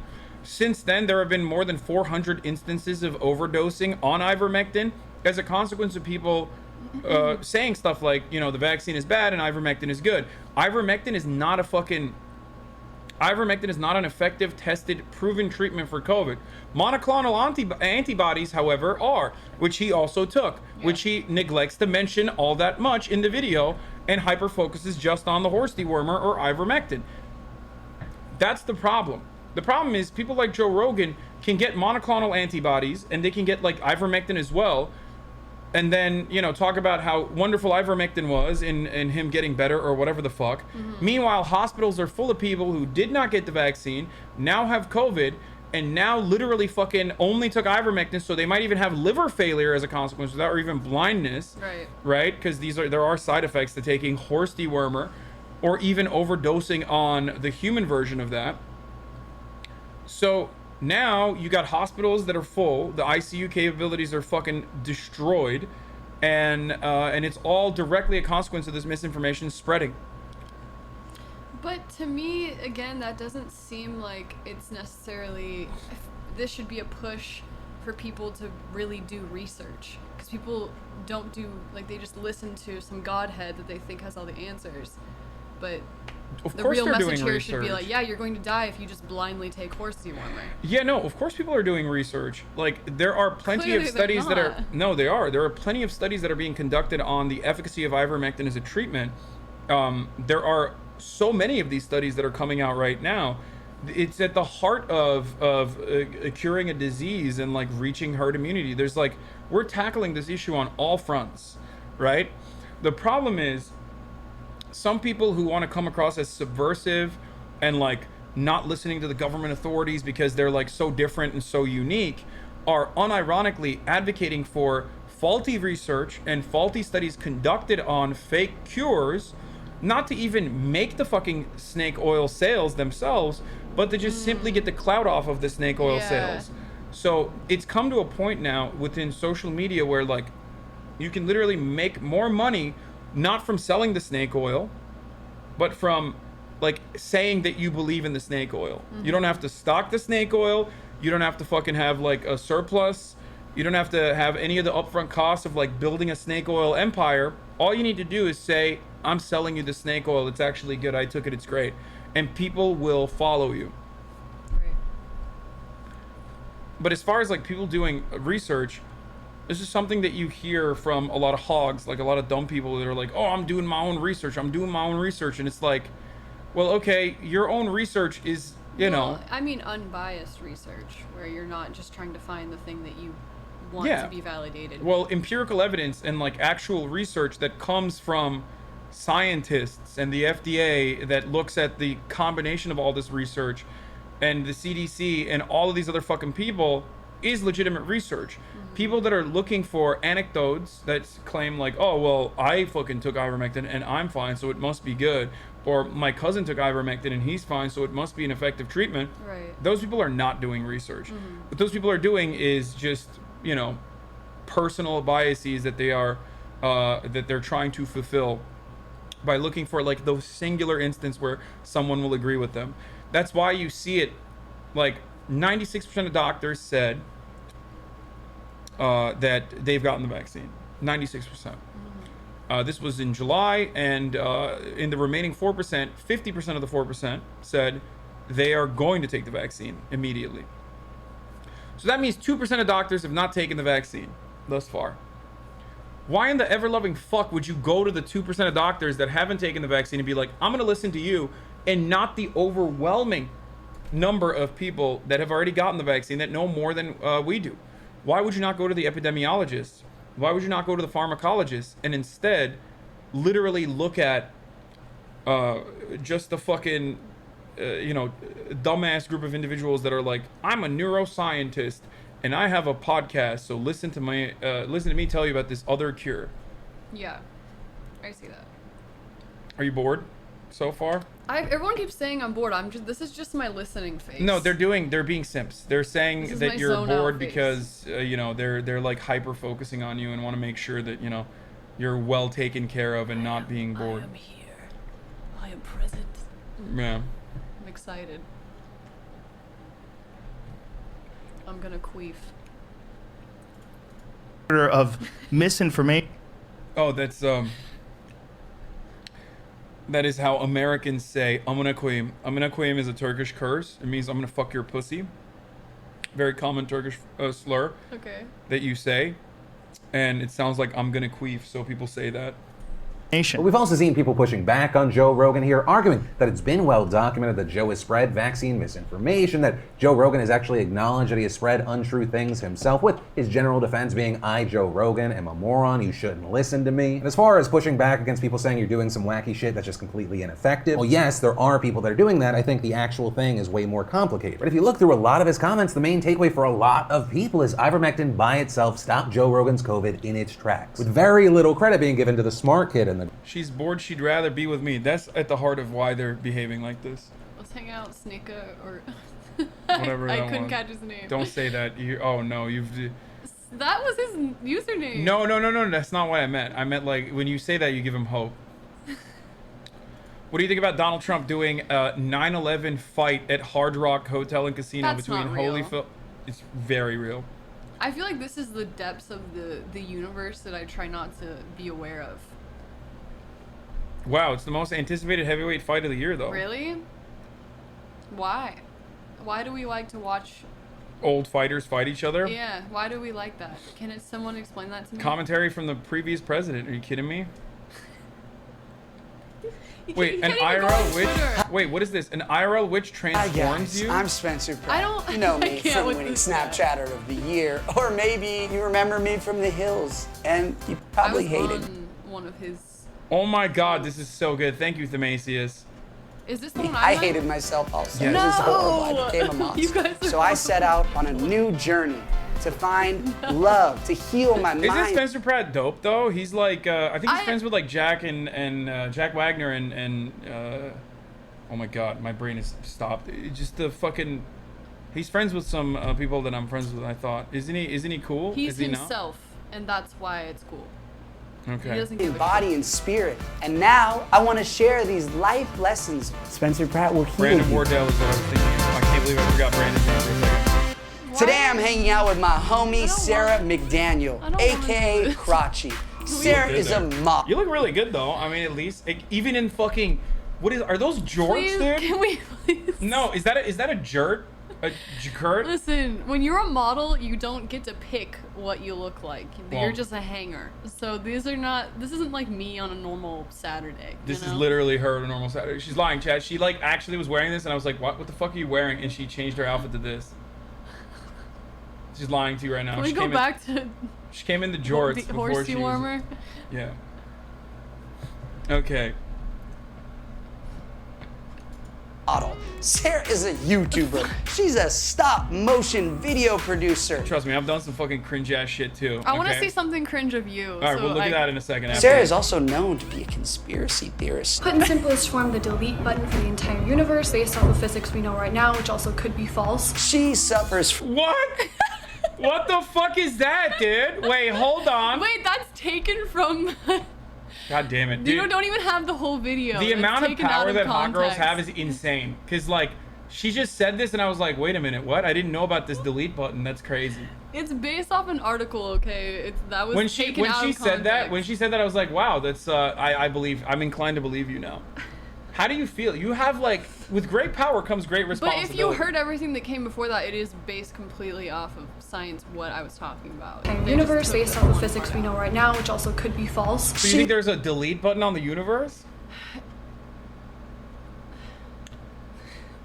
Someone should find the full video. I'm sure you guys can find Okay, it. if you find the full video, we'll watch it. He suffers from both pain and anxiety, so it's time for me to really work my magic. We're gonna pay a visit to a witch, a real life witch with spells and potions and magic. Yeah, this is the cringiest thing I've ever done. How are you? I am a little nervous for today. How are you feeling? Are you ready for this? I'm really excited. I love just venturing into a bunch of weird. I think everyone has a We're little. gonna watch bit of something witch in them. really, You have really cringe of me conspiracy too after theories this. also? I mean, I'm mostly into astrophysics and things like that, so I think it kind of ties into it. She's into the stars, obviously, so. Have you ever met a witch? Not knowingly. I think they definitely know people that have witchy vibes to them. Bitches. Stop. I thought we were talking about people in Hollywood. Well, I am very confident that this witch is exactly what you needed to heal your anxiety and your back pains. Are you Let's do ready? it, yeah. You went to a witch for your back pain? My name is Maja Daoud, and I'm a practicing. To be fair, like, you know, one, that's what happens when we don't have fucking adequate health care. Holy shit. Hashtag Medicare for all. And also, two, you know, back pain is so fucked up that, like, you know, you will literally go to, I would do dark magic. I did cupping. It actually got all the way better when I got my flexibility on point. When I started doing yoga every day, it went away. Okay. So give it a try. Yeah, I do. You do yoga? Okay. I'm a fucking legend at cat cows, okay? I'm the cat cow freak. Yeah. Cat cow, thread the needle. I'm fucking threading that needle. Wow. And I'm doing cats and I'm doing cows. I don't know the other stuff that I do. I don't know what they're called, but I'm doing a bunch of yoga. Those are the only moves you do? No, I do a lot of yoga. Okay. I do a lot of yoga stuff. I'm a fan. Yeah, show us. Okay, maybe later. Witch. I work with nature, healing of the mind, body, and spirit. Hi. She's a little scary looking. Are you friends with her? No. Oh, you said that like sad. Like you're like This you want was to be friends this with was a one-day shoot that was, you know, was a money move. It wasn't something that I was completely invested in. Have you ever done acro yoga? I have. Yeah. You did? Yeah, boxers do that. It's actually really nice to relieve the pressure off your spine. Damn, dude. You never done it? No. If- I've never you should had give it- someone. You should try it. I like, how are you gonna hold me up if we do acro yoga? You'd be surprised. You could hold my fucking I don't know if I 260 could pound do it. ass up. I'll try it because I've seen if you move the weight in the right way, you can. I've seen small 5'1" dudes lift 6 foot tall people. Okay, I might just fuck my back up again. Yeah, I feel But like. we should try it. I feel like if we did acro yoga, you would fuck my back up and your own back up as well. That's You would fuck likely. both of our backs up. That's likely. With one move. We should do it. Hi guys. Hello. I'm a little nervous. Can I'm we at just least, never like, sat scoot down with. forward, or do you May wanna I just say watch this whole which? Is thing? that I want to watch the politically whole thing. correct? Why? Because this is actually painful for me to watch. Wait, well, I'm gonna watch something so fucking cringe that you will understand why Okay. we're doing this. Like, Alright. this is something I've never watched on stream before, and this is the first time ever. I'm gonna watch it for the first time ever on stream because you're here. Fuck. They're spiritually correct. It's all of those things. Witches have a negative connotation. Word, yeah. I think they're always spread kind of as evil. Mostly by people who don't like know that they herbal themselves witches. are evil. Judging a person that as doesn't evil involve is science. satanic. I mean, it doesn't what do involve we have magic or So woo-woo. today for you guys, we have a couple of things. First, I would like to give you a clearing. Then we're gonna have a potion. And then we can also do some transformation using a technique of creating a golem I'll be back. of yourself. Alright. Did Did you guys come with any specific issues that you'd like to deal with today? I deal a lot with anxiety, with pretty much everything in my life. I'm just a very anxious person. And my lower back on my right side, I have a kind of a sharp pain from lifting weights. So that's kind of the things I would like to focus on. My concern today is really only Sarah's healing. I'm just a facilitator. You're cute. Let's get into it here. Let's Great. heal Sarah. Let's get started with the clearing based on Qigong, the Chinese technique. And I will place my hands on your back while I listen to the music. The music helps me feel the feelings. And then briefly, it'll just give you like a little zhuzh, like taking a shower. Can you guys hold hands with each other? Deep breath in. The clearings, they're based on martial arts techniques where I move the energy in my body. And I could definitely feel the electromagnetic electric. energy from your fingers. if I do it for like 5 hours, I can literally set off car alarms when I walk by. A lot of times people who smoke weed will feel it. She points at me for anger. I ride my anger, people. I ride it like a wave. Are you guys ready? That's the dandelion. I like it. Yeah, let me see. Finish it. What do you guys think of I'm crystals? gonna right after you. Is there anyone here that believes in holistic to the healing? most lit AF dreams. Watch out, haters. I may put a spell on you. The practice of making a little self of yourself goes back a long way. It's called an effigy, like voodoo dolls. You can do it however you like. I've only heard negative things with voodoo dolls. Hopefully it doesn't come back and bite me in the ass. Hello. I'm Pratt. Should we do a puppy cam? I have a really big head. Spencer has a very powerful golem which radiates solar energy, and for him, if he can use his power for himself, he'll find that he'll be able to radiate saint protection. Wait, let me This use- is holy water from Padre Pio. We're just gonna give you guys a little spritz. What was that just got in my eye? Holy water. Oh. And then this is from Saint Benedict, and he has a key. So we're just gonna give you guys a little Right in the head. because it leaves an impression. And then we're gonna concentrate on what would you guys like to transform. Place it in the belly of your little guy. And now I'd like you guys to concentrate on that same thing and draw a shape. Seems kind of odd that we magically got to 712. How'd that happen? While I was peeing? Isn't that crazy? Did we fast forward? It's almost as if time and the passage of time isn't even real. Yeah. Did that happen? Did time pass quickly? I want to see what else is going on here. I personally, I just drink water. Don't you have a tea too? You're like, I've seen you drink. tea? I wish you, a tea? Whatever you were drinking the other day. Elixir? You were drinking an elixir? Elixir tea? What does it do? What are the properties? It's just olive leaf. You should have brought some so I could try it. I know. It's actually really delicious. Let's see. What an angel. The potion I'm making today is a concoction of reishi mushroom, several other funguses. We have a good anxiety herb, which is astragalus. She We hit the have university. reishi mushrooms. It goes into your body and finds out what's wrong. And then just You went back to fixes it. 4 We're gonna minutes? smoke this up? No, we're gonna make a Do little you enjoy tea. this? Oh. Yes. Mugwort. You guys will have crazy dreams tonight. This one's really good for lucid dreaming. And then we have dandelion root, which is really good for anger clearing. She points at me for anger. I ride my anger, people. I ride it like a wave. Are you guys ready for some potion? It works best if you have hot water, or you can even use alcohol. It's a good way to make your booze into medicine. I would argue that my booze already is medicine. Alcohol is medicine. To life. I and told a friend of mine that I was coming here and she was like, oh yeah, I always see him on Raya. Damn. That implies that she has not matched with me. What the fuck, dude? Why has she not matched with me? Ask your friend right now. Why have you not matched with him? He's asking. Alright. I'll take my answer off the broadcast. Don't blast me. Okay, this stuff is crazy, dude. What the fuck? Oh, okay, here. We're gonna watch this instead. What is it? So this is something I did with SCHÖN magazine. Have you ever shot with them?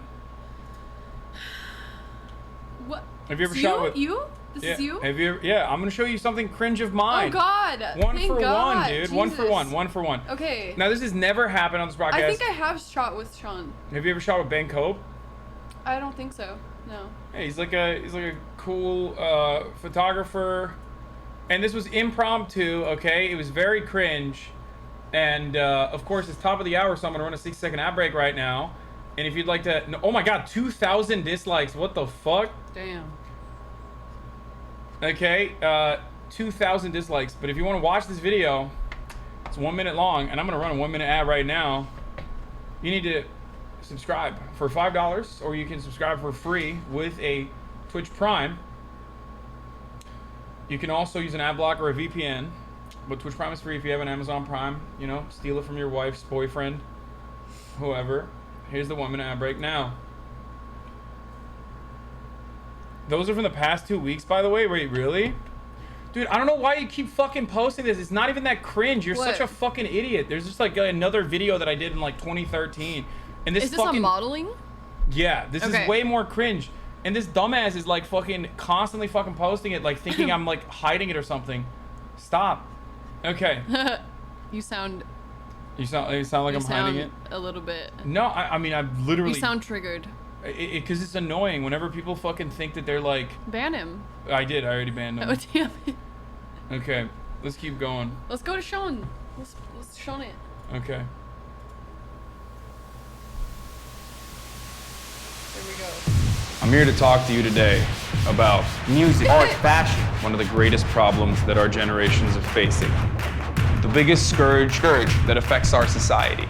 Against all of the cultural and social progress we've seen is the Okay, battle. to be fair, like I did not choose any of these outfits. You know this. Can you attest to this, please? You look like you're from Topanga. Okay, well, regardless, I don't even know what that means, but like, you know that they just like put you the fucking. No, yeah, you're a hanger. Yeah, They create what they want you to Yeah, be. they put this shit on you, and they're like, just talk, just spit, and I was just like, all right. Yeah. Battle against intellectual I didn't thought. write anything. I literally did not write anything. Are you guys comfortable with that? This is a war. Like that's me asking the person, unironically, like, are you guys comfortable with this? And them using it in the edit as though I'm like saying I'm about to say something fucking crazy. You know what I mean? They just have all creative liberty to do whatever the fuck they want with you. Anyway, let's keep going. Are you guys comfortable with that? This is a war against critical thinking, a battle against intellectualism. This is a war against rational behavior. And we're not even aware of it. And that's terrifying. Whew. What kind of an example are we setting? The problem with America is that because of cultural imperialism, we are literally teaching the rest of the world how to think, what to wear. The Kardashians are lying to you. Culture used to be the backbone of the resistance. All it It's the like shaky TikTok. Like... I didn't do any of that. Like they did that. And also not only that, but like what I'm talking about as far as like cultural imperialism is correct. So they just but because cut up it's- everything you're saying. Yeah, but because like... it's in a sea of like cringe shit that's been repackaged in a way to make it seem like mega cringe that they thought was fucking chill at the time. Like everybody looks at this and goes, fuck you. with America is that because of cultural imperialism, we are literally teaching the rest of the world how to think, what to wear. The Kardashians are lying to you. This is just like the fucking 9/11 shit. Everybody years later comes around to recognizing that I was fucking right, okay? One, Kardashians are lying to you. Two, cultural imperialism literally makes the rest of the world like us, okay? It does. Look at the fucking 313 unit. Look at the Taliban, bro. They're wearing fucking skin-tight Oakleys and like tactical gear as they're running around in the fucking Korengal Valley. How did that happen? That happened because we left a little bit of ourselves over there, okay? That's the only fucking shit that they pick up from us is just like our consumerist culture, and that is the problem. Culture used to be the backbone of the resistance. All it seeks to do is sedate the masses. Culture now seeks to appeal to our primal urges, our base needs. We're now in the age of mediocrity. You can bring about the positive change you want to see in this world because the revolution will not be televised. Only you can bring about the revolution by taking it to the streets. Keep resisting. Silly girl is going to be upset if we don't talk about fashion. You know what I mean? Wow. See? She liked it, be honest. That was intense. How did you feel after you did that? I mean, when I saw it, I was like, oh God, this is like so cringe. And I never actually showed it because I was like, I never actually like shared it because I felt like it was embarrassing. It didn't come across like in the way that I wanted to. So. Ben Cope. Yeah. I mean, it's fine. Like, they were trying their best. It's like, that's the reason why now I only work with like dudes that I know. You know what I mean? Like if a journalist reaches out and they're like, we want to write a puff piece, I'm like, I will literally look through their work and see like what their point of view is, what their perspective is. What year was this? This was fucking 2017. Yeah. So full dingus year. That was like a time to be stupid. The fuck? Okay. Because I'm saying that was the year that I did all this shitty. Followed up with the animation here. They also made this. At least this came out of it as a product. This is Ben Cope? No, this is Eamon Animations, Eamon Hawk. He made this animation of me. And this is tight. You will like this because you like weird shit.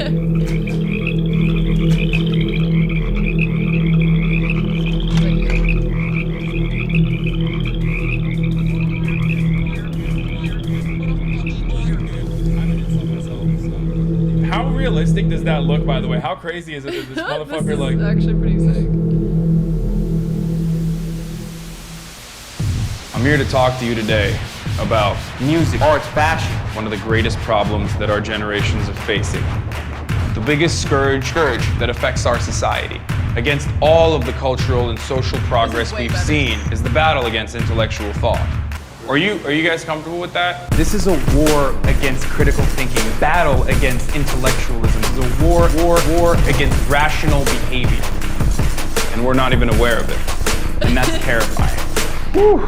What kind of an example are we setting? The problem with America is that because of cultural imperialism, we are literally teaching the rest of the world how to think, what to wear. The Kardashians are lying to you. Making my head Culture used to be the backbone of the resistance. So that's the meme, is that like I have a tiny head. Do I have a tiny head? Be honest.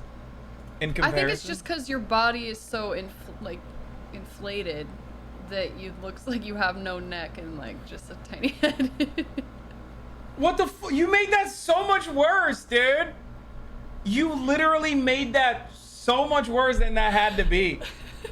You are, oh my God. Is this? Roast me. Yeah, it's because I roasted you. That's no, why. Roast me. I have been with the fucking witch shit, and now you're just, you know, kung fu I'm back at me. balancing out the energies, is what I'm doing. Yeah, I fucking hate this. But okay? Is this the animator who also did those, like, I feel like I've seen his work. You might have seen his work, yeah. It's like memes. Yeah. All it seeks to do is sedate the masses. Culture now seeks to appeal to our primal urges, our base needs. We're now in the age of mediocrity.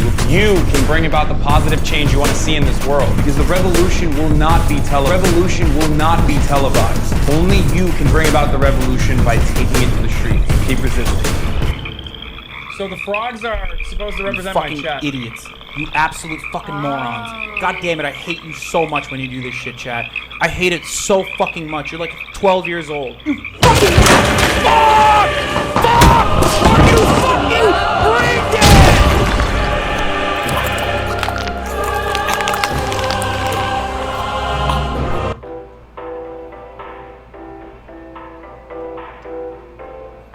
That was amazing. It's really good. When did that come out? Anyway. Sam Cedar went off on Shabiba why he'll wear a yarmulke but not a mask. Yeah, it's great, dude. Do you watch other YouTubers? Yeah, all the time. Who's your like top 5? I don't know. I hate watching a lot of YouTubers. Yeah, it's Punish Bernie. Do a barrel roll. Yeah, it's Punish Bernie. I debated the fucking guy who's gonna be our next governor, by the way. Oh. This guy. For those of you who haven't seen it, you should watch it. On television. Can you imagine? You're sitting there. This guy's gonna be the governor, dude. He's getting... Yeah, I did that. Why does he always look like he just did something wrong? He's always doing something wrong. He's a conservative commentator. He's doing wrong shit all the time. Oh my God, I'm wearing the same shirt. That's I would embarrassing. notice that too. I got like 2 shirts, dude. That's the funniest thing is that like people always say, they falsely claim that I'm like, you know, always wearing like Supreme. I'm like a fuckboy Supreme guy. And I literally wear like the same. This is a Forever 21 shirt that I've been wearing forever. 21. Not since I was 21, but like kind of. Okay, let's watch some fucking Witchtok shit, okay? Here you go. Oh my god, my brother's watching this. Really? Is he a said, Tell fan? Hasan I said hi. What's up? Hey, Sean. What's up, young crotchy? He's older than me. What's up, old crotchy?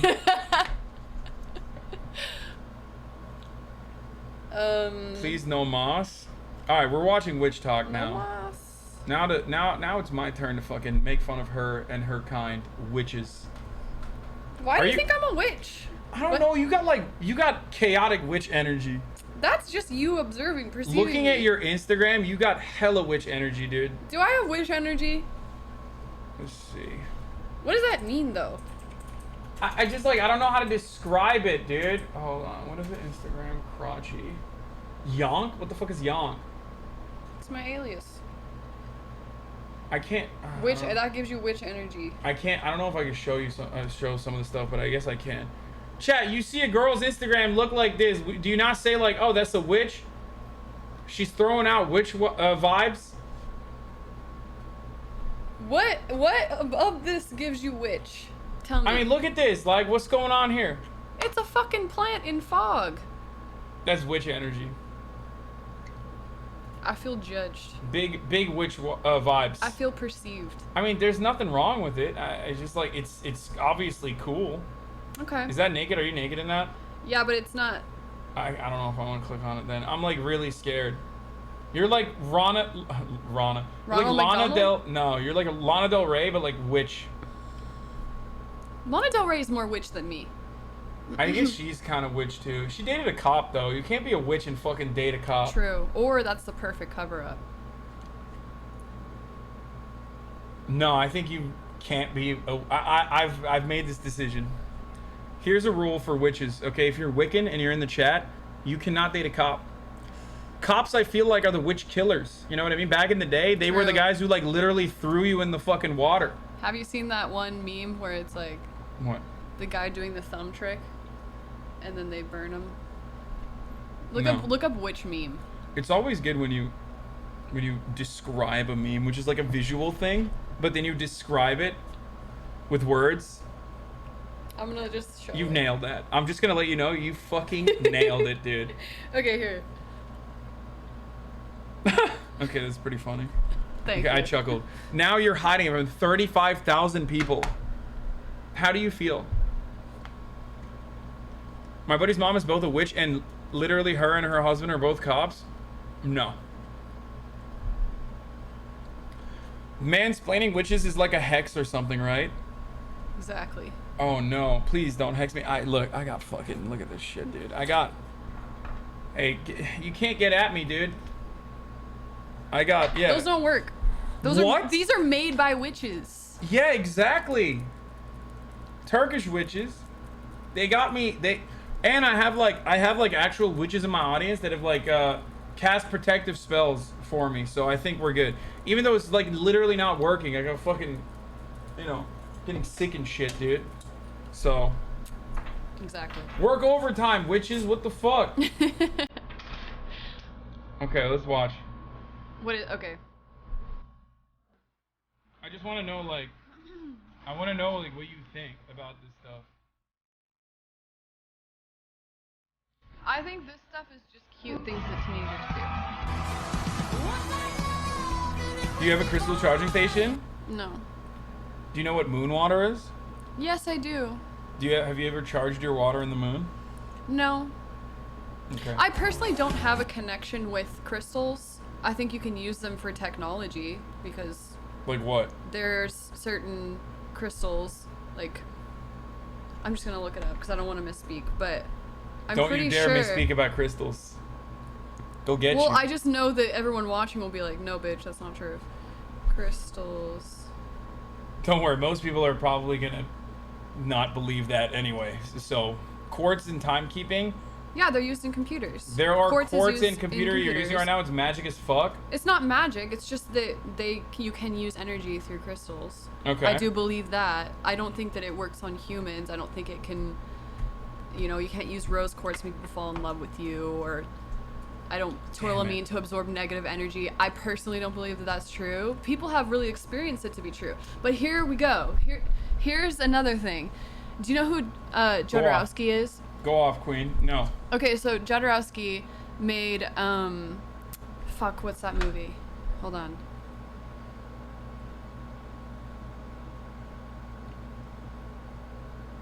Dune? He did, well, he was Oh. going to do Dune, and then he also did, sorry, Jodorowsky, chat. Jodorowsky. People saying the El Topo, Holy Mountain? Yeah, Holy Mountain. So he did those films, and then he also wrote this book called Psycho Magic. And basically he just talks about how he would go to restaurants and he would order steaks and then he would like rub them all over himself.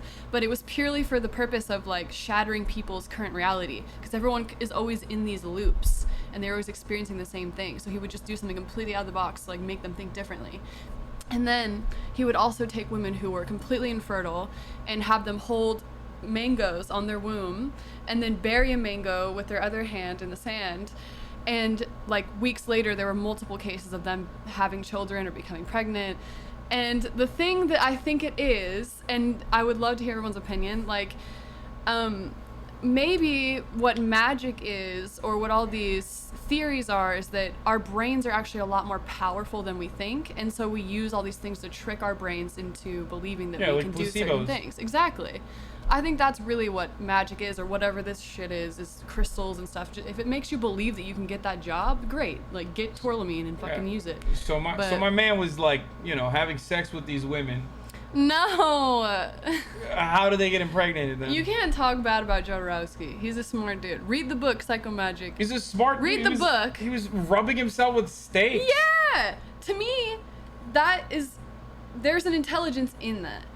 Because, first of all, you and I have very different who has the definitions. balls to do that? You would never have the balls to do that. Go to No. a restaurant and rub steaks on yourself. I have the balls to say other stuff that puts Yes, me in of hot course. water. Yes, but- just not rubbing steak But on my body. why does that, you know, there's different ways to hack into people's brains and make them think differently about things. So just because the way that you do it doesn't mean I there's mean, no value in the see- way that other people I do see it. a dude rubbing steak on himself. I'm gonna go. You're gonna think about that for weeks. That dude is crazy. Yeah, That's what I'm gonna say. but it's gonna shatter your reality in the moment. No, So I'm you're just- not gonna expect that. You're gonna I'm just expect to get literally some gonna be mashed like, potatoes. that dude is crazy. That's just a crazy person. I just think it's cool. I think it's awesome when people are comfortable with doing something that makes people uncomfortable, but not in a harmful way. I don't disagree with the concept of shattering people's realities by being actually subversive or saying something that is truthful, even if you use language that is spicy or exaggerated. I've done that in the past. That has caused me to be, you know, on a bunch of different lists of people that want to execute me. Oh, Jesus. Yeah, like my comments on, you know, 9/11 and whatnot. But ultimately, I think that is like, my ultimate goal there is not just to like shatter someone's reality for the sake of purely shattering someone's reality. My ultimate goal there is to, you know, teach people something. And that is that American foreign policy had direct consequences that led to 9/11. Yeah. And the irony, of course, is the amount of people that have reached out to me since, you know, it's the 20th anniversary of 9/11, and since the new documentary that just came out on Netflix, the amount of people that have reached out to me and been like, dude, everything you described to me back in 2019 about like why you said what you said is, you know, is something that I believe now. Mm-hmm. Like, I totally understand what you were saying now. You were telling me back then, I didn't give a fuck, but now I'm like seeing other documentaries and other information come out of it, and it's Right. like now becoming mainstream thought. And I think that those people that do that are extremely valuable as well. Like Graham Hancock even talks about, you know, he's set the clock way back from where we thought humans were first appearing on Earth, and now it's hundreds of thousands of years before that now in Egypt. And we're also realizing that the Amazon was man-made in a lot of ways. So I think that What? Is that true? Graham Hancock. Look it up. Let's look at that. Who is Graham Hancock? Okay, dude. Because a lot of the Amazon is becoming deforested. Mm-hmm. And so they're finding man-made structures in the middle of it. This is some Joe Rogan shit right here. He was on Joe Rogan. Of course he was. This is some real. Just because you're on Joe Rogan doesn't mean you're completely No. I'm just saying that like this is definitely some shit that Joe Rogan would like absolutely love. Look up Graham Hancock Amazon if you want to know directly just about that, or if you want to watch this. I bought his book. Ask her if she's ever done DMT. You've definitely done DMT. I have. I've done many forms of DMT. I've done bufo. I've done ayahuasca. She's done bofa, chat. Bofa. She done bofa. The 5-MeO. Would not recommend. Have you ever done that? You ever done psychedelics? Yeah, I did bofa. Really? How was that? You're supposed to say what's bofa. I just assumed that you were mispronouncing it. No. Oh, there's a hit and miss. I did do right on. What is that? Right on this dude. Yes.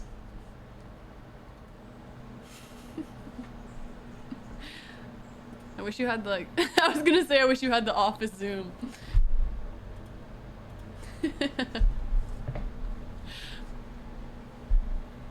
Okay. All right, back to Graham. Because I want your opinion on this. I want your genuine opinion. Okay.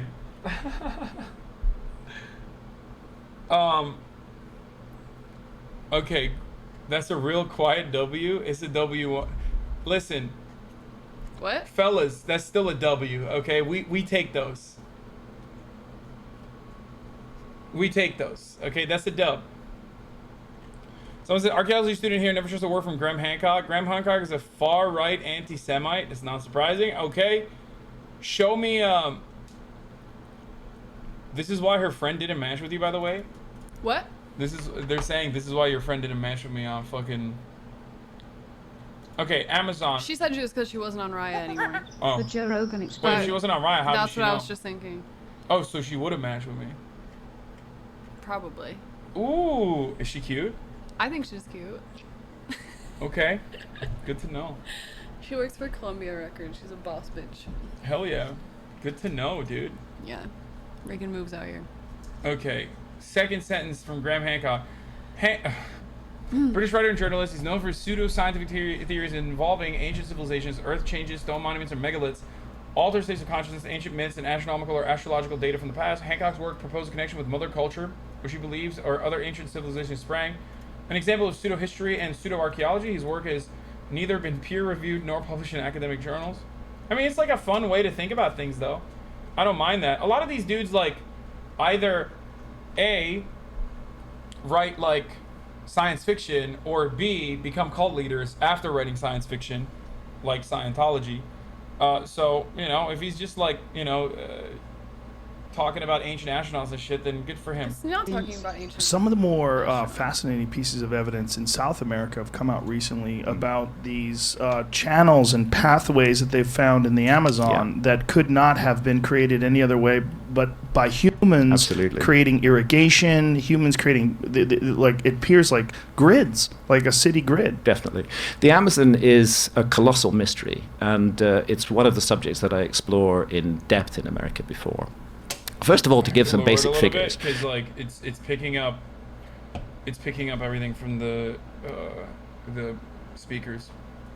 The Amazon basin is huge. The Amazon basin is 7 million square kilometers in area. And within it, 5.5 million square kilometers remains almost entirely unstudied by archaeologists. And that's the 5.5 million square kilometers that is still covered by dense rainforest. And to put that into perspective, 5.5 million square kilometers is the size of the entire Indian subcontinent. So it's like saying, we've done world archaeology, but we've just ignored India, you know. We've done world archaeology, but we've just ignored the Amazon. It's the same argument. 5.5 million square kilometers. The view was, again, there was a dogma. There was a preconception. Human beings couldn't have flourished in the Amazon. It's not a resource-rich area. The soils are poor. It's a difficult area, challenging to get to, very far from the Bering Straits. So the view was that humans hadn't entered the Amazon until about 1,000 years ago. And then gradually, little by little, that view has begun to change. And it's begun to change because of the tragic clearances of the Amazon, because the Amazon rainforest is literally being cut down and turned into soybean farms and cattle ranches. And in that cutting down process has emerged things that shouldn't be there at all. For example, evidence that large cities flourished in the Amazon. Enormous cities, which were larger than there was a Spanish explorer who went down the Amazon River system in 1541 to 1542. He was the first European to cross the entire length of South America from west to east along the Amazon. He reported seeing incredible cities, advanced arts and crafts, millions of people, a thriving culture. And 100 years later, when other Europeans got into the Amazon, they couldn't find these cities. Okay, this is a cap all the way. I'm sorry, but like no Western colonialist has ever fucking benefited the indigenous population of the areas that they visited. As a matter of fact, the only thing that they increase is bacterial culture by literally giving them diseases that they had never encountered before, which wipes out a gigantic swath of the population. I don't know if this is like, I don't know who he's talking about specifically, but I mean, we'll see. We'll see what else he says. So they said, oh, Francisco Orellana, that was his name, made it all up. It was just a fantasy. And then in the last decade, as the clearances of the Amazon have proceeded, we've begun to see the traces of those cities. What happened was that the Spaniards brought smallpox into the Amazon. Oh, smallpox devastated the local population because there was no immunity to it. There was a massive die-off. The cities were deserted. Within 50 years, they were completely overgrown by the jungle, and that's why they were not seen by the explorers who came in 100 years later. But now the jungle's being cleared, those cities are emerging, and we can say that a city like London, which had a population of roughly 50,000 in the 16th century, there were cities of that size all over the Amazon. Wow. Huge numbers of them. And a possible total population of the Amazon that exceeded 20 million people. What? Yes, 20 million. This is the latest evidence from the Amazon. And then you ask yourself, how did they do that? How did they... I mean, there's LiDAR mapping. Yeah. Look, so this is what someone sent me. Airborne LiDAR for archaeology in Central and South America. Teledyne optic sensors map ancient civilizations under the rainforest. It makes sense that if like forestation occurred in an area after like a gigantic swath of the population fucking got wiped out, as a consequence of like smallpox and numerous other diseases that these Western colonialists were carrying, that the indigenous population had no way of dealing with. That does make sense if forests grew on top of it. But how incredible is that to think of all of the rivers as canals? I just think it's the more they uncover it, the more I want to learn about it, because it seems huge. I don't know how this is different than what other people say though. Mm-hmm. But also I totally understand. I mean, ancient civilizations had different ways of building like architecture and city planning that are more successful in the way that we still haven't been able to deal with them. Like we still have nothing in comparison. What I mean by this is like cooling systems, like ancient cooling systems, ancient heating systems. Like these are ways that ancient civilizations were good. Not ancient civilizations, but like civilizations of the past were able to fucking build. Indigenous populations were able to build like habitable environments. Obviously, the temperature has changed since then as well. But I'm not saying that they're fucking aliens. I'm just saying that like we have a tendency to overlook the technological achievements of indigenous populations because we have a tendency to think that they're barbaric, think that they're wild, think that they're primitive, but in many ways they have better structure and better heating cooling systems, for example, that we still have not been able to replicate or choose not to replicate. It's just interesting to rethink history and what we think is true. I really want to know more about the Library of Alexandria, and that's something that we'll never really be able to understand, but that's a totally different subject. Yeah. Joe Rogan, I'm surprised he didn't bring up, ivermectin. You should have been like, hey, why didn't they bring horse paste with them? Like horse dewormer, apple flavored. Shit will work real well. Easy solution. Feed 20 million people in the Amazon, because it's a fact, rainforest soils are poor. It's one of the reasons these soybean farms are a really stupid idea, because once you clear the rainforest, the land is largely unfertile and you can't grow stuff on it for very long. So how did they feed all these people? The answer was they invented a soil. And that soil has a name. It's called terra preta. Archaeologists refer to it as Amazonian dark earths or Amazonian black earth. It's a man-made soil. It's thousands of years old. It's full of microbes that are not found in adjoining soil. It's based around biochar. And you can take a handful of 8,000-year-old terra preta and you... What do I think about pyramids? They're sick. I don't know what else to say about it. I feel like, again, it goes back to like ancient tech that we simply still cannot comprehend. But then again, when you think about it, like, we still only have theories as to why planes fly. We know how to make something fly, but we don't know why it flies. Did you know that? There is no mathematical equation that has been able to successfully... What? No, it's literally true. Stop fucking question marking me, guys. Can you explain that? Because I don't... We do not know how airplanes fly. Like, we don't have, like...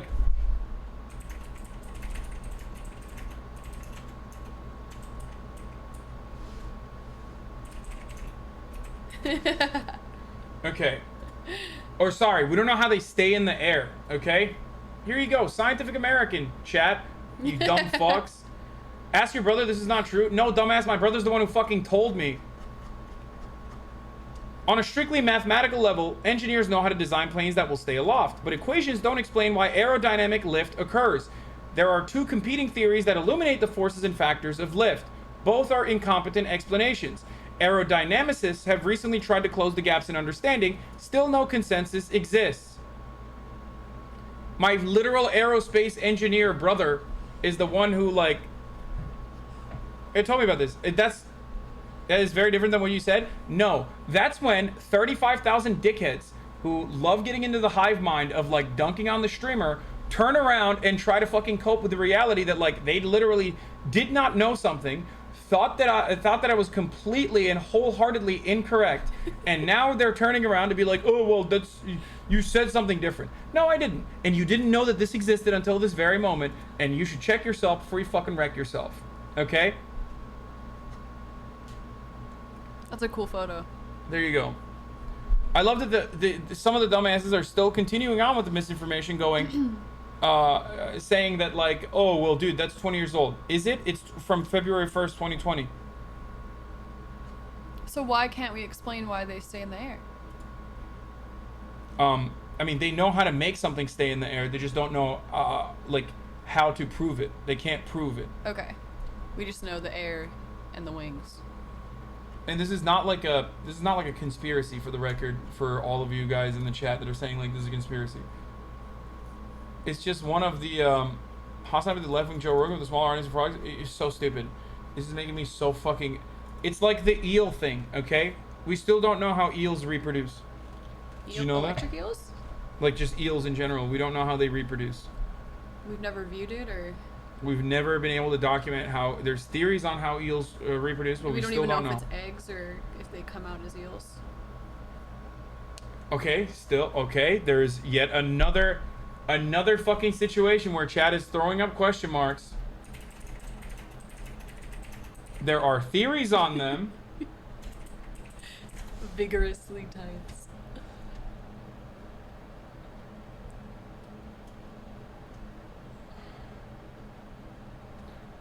Here, it is mostly true that scientists don't know the full reproductive cycles of eels in the wild. The caveat is that, contrary to claims made on social media, they have been observed reproducing in captivity and their sexual organs have been observed.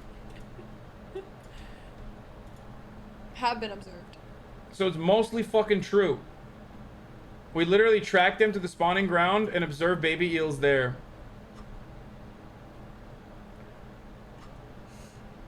Fuck 'em. The irony is that, like, I literally was on team we definitely know how eels reproduce when someone in the chat told me that we don't know. And then I fucking did the research on stream. I, like, looked it up and found that, like, no, we literally don't know how fucking eels reproduce in the wild. We have theories, but we don't fully know. And even then, motherfuckers are now turning around once again and shitting on me, saying that I'm wrong. It's the same fucking chat. You guys see one cute fucking girl and you act out, dude. Please, okay, behave. Like, she's not gonna be like, oh my god, like, who's that sexy contrarian thinker in the chat? Like, you know, hit my line. Like, my DMs are open, sweaty. That's not gonna happen, okay? Sweaty. I'm letting you know that, like, that's not gonna happen. So just, like, stop fucking behaving in this, like, weird way. You're embarrassing me in front of my guests. I think we need to change the subject. Oh, I yell at chat all the time. Do you? Oh, always.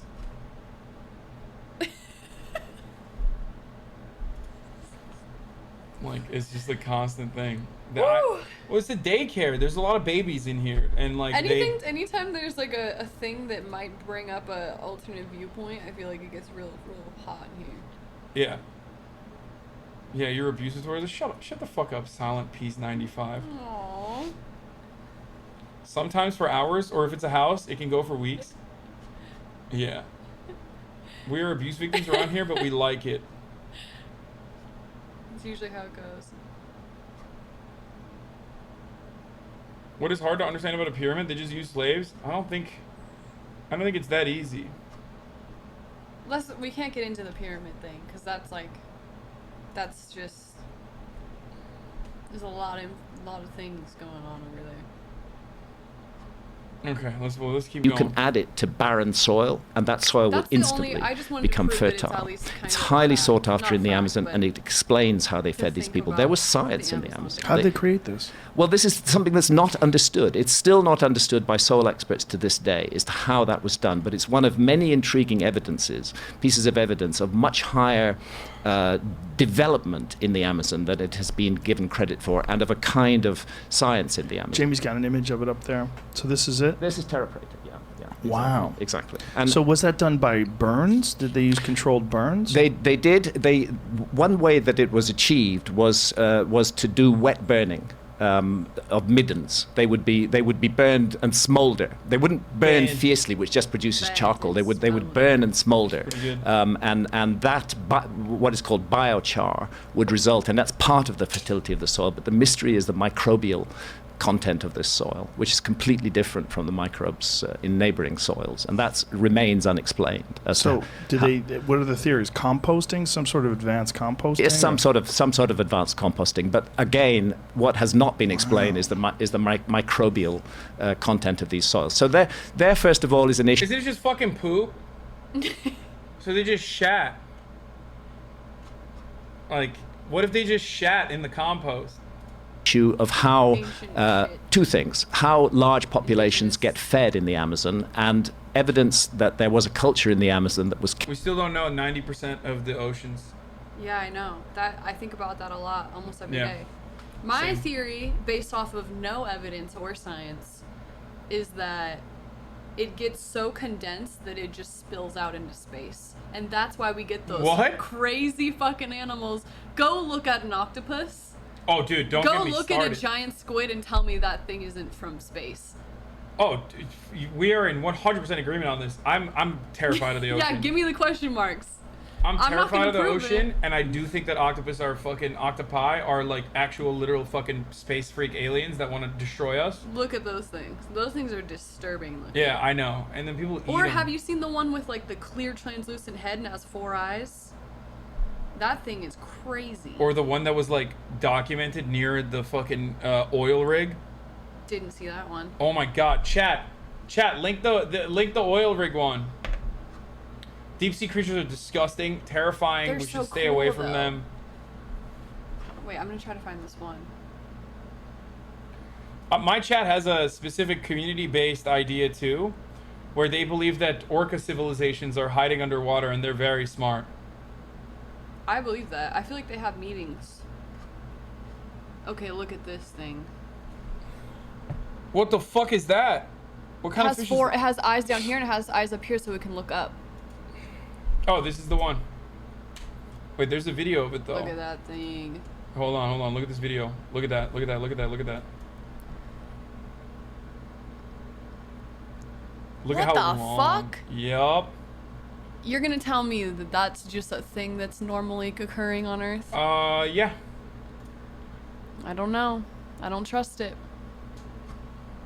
These things are not from here. Over 80% of the ocean in ocean's entire biomass is one fish species. Wait, really? I feel like you just made that up. How do we know that if we haven't discovered 90% of it? I bet it tastes good. Dude, this thing would fucking kill your whole family, dude. Yeah. Proudly. Yeah, that thing has an iris. Do you believe in mermaids? I don't know if I believe in mermaids, but I do think that some of the ancient lore, there's some truth to it. Like what? Because think about being a fisherman out in the seas in those times for months at a time. You're either delusional and seeing crazy shit, yes, or you're actually far enough out there to where you see things that people never are out there long enough to see. I think it's column A more than column B. Yeah, probably sun damage to your And brain. and like, you know, they got like all manner of STDs, okay? Their brains are fucking rotting from that. Right. They of have alcohol. They got scurvy, okay? They're drinking a lot. Right. A lot of stuff that they are doing to themselves 100% cause them to hallucinate. Right. But they're great why stories. STDs? What do you mean why STDs? They're fucking pirates, dude. They're like butt fucking each other. They're fucking every prostitute they can. Like, You think that? yeah, You pirates think were pirates gay are as just fuck. Isn't that where the earring on the left side came from?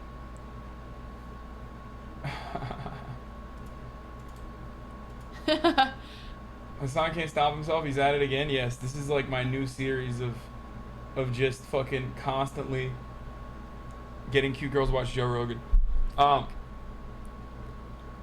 If I recall, mermaids were actually manatees that they were hallucinating as women. Yeah, that makes more I can sense. believe that. Sirens. I think it's just kind of more interesting to think that it's a sexy woman that's trying to get you, you know? It's more fun. Please, that is from Earth. It's just the gigantic. Yeah, a lot of the fishes down there get gigantism, right? So because of the pressure, gigantic pressure exerted on them by the ocean is required life to adapt to an extreme environment. Just think of them as ocean's rednecks. Yeah, they're hell yeah, brother. I'm down here. That's why I'm next to the oil rig, brother. I'm trying to suck on your milkshake. That's what he's doing. He's like, what's going on here, brother? Coming down to my part of town. The mermaids were shape-shifting octopuses and the pirates had sex with them? Okay.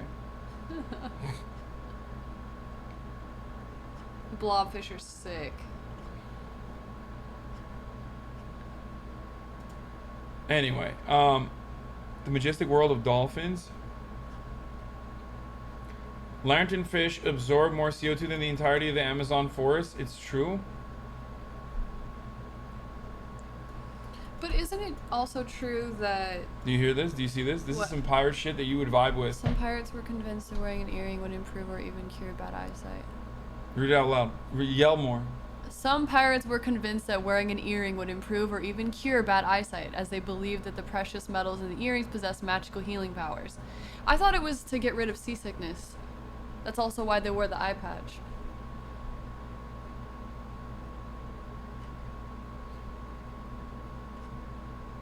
It's like Rock Bottom Town of SpongeBob. They treat him as second-class citizens. Oh yeah. Would I fuck mer pussy like a mermaid? No. I don't think they have pussy. Do they? I would suspect that they have to, since it's made up, but also because, you know, I wouldn't though, cause like, I'm not into fish. You guys know this. I don't even eat seafood, so. All right, let's keep Capable going. of manipulating the environment in such a way that it could support large populations with the invention of terra preta. Secondly, new evidence previously not recognized. The Amazon is basically a garden. The Amazon is a man-made rainforest.